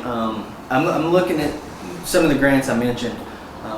There's several of them that you can use for these NOAA weather radios, and I really want to start working towards this, getting to this fall, and maybe even it may have to go into next spring during Severe Weather Awareness Week. Partnering with our Walmarts and our Home Depots and our Ace Hardwares, and doing like a drive to these remote areas. Hey, we know you don't have good networking out here. You don't have good cell coverage. Can we give you a NOAA weather radio and you utilize it? That's very idea. So that's something I'm still in the implementation process of seeing what grants would qualify for it, what different local businesses would be willing to participate in it. Of course, we would make sure it's well known that county purchased 50% of these off of grant, and the other 50% were donated by such and such individual. So there's different methods that we can go through with that process, but with how expensive they are to install, let alone have to maintain year after year after year, I think there's better means that we could use for that. And even talking with some of our closer counties that have been hit hard, Morgan County to be exact, they don't have any tornado signs, which is surprising. They've been hit heavy over the last 10 years, and Anderson County's had 5 over the last 75 years, 74 years. So, but, and in saying that, the most documented pinpointed areas that have been hit by tornadoes are in your district. The Medford-Briceville tornado of 2012, and then the same one in 2006. Yeah. And then there's one in 2002 in Clinton. So, there's a good reason that we should focus on that area when we do that. But Questions, comments? I have a question. On ready.gov, so are we utilizing that already just to do like the tornado alerts? Ready.gov. It's a government site, so it's what you can utilize locally, regionally, federally to do emergency alerts. So through that, it's called iPause. It's the Integrated Public Alert Warning System. So it's kind of, Ready.gov is just the informational side. iPause it's a free thing that you can use. Most of the time you have to have an integration with your provider or whoever it is. We used to have Code Red in the county, but it was, I think the last time they checked, it was like 4,000 people inside that. So it wasn't effective, and that could have been due to public education. That was before my time.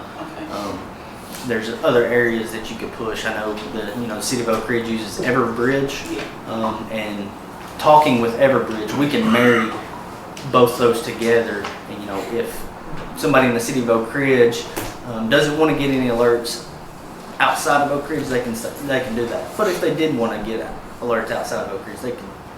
They would go together. And the same for Knox County. They use Everbridge as well. Thank you. Yeah.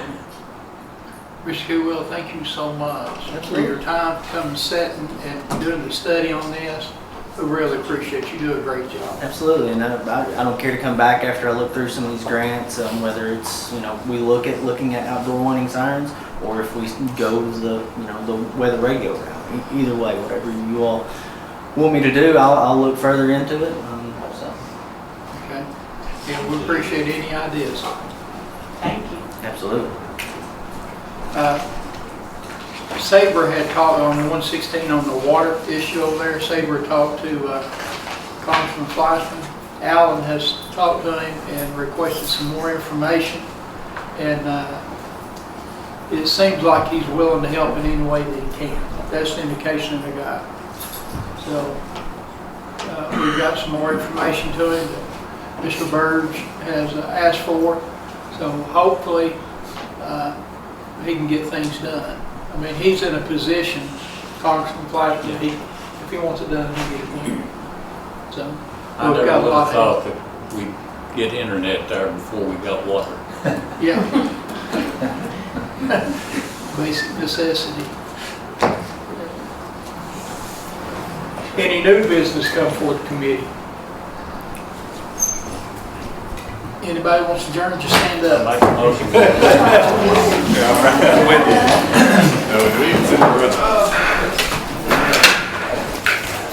Are we doing this, man?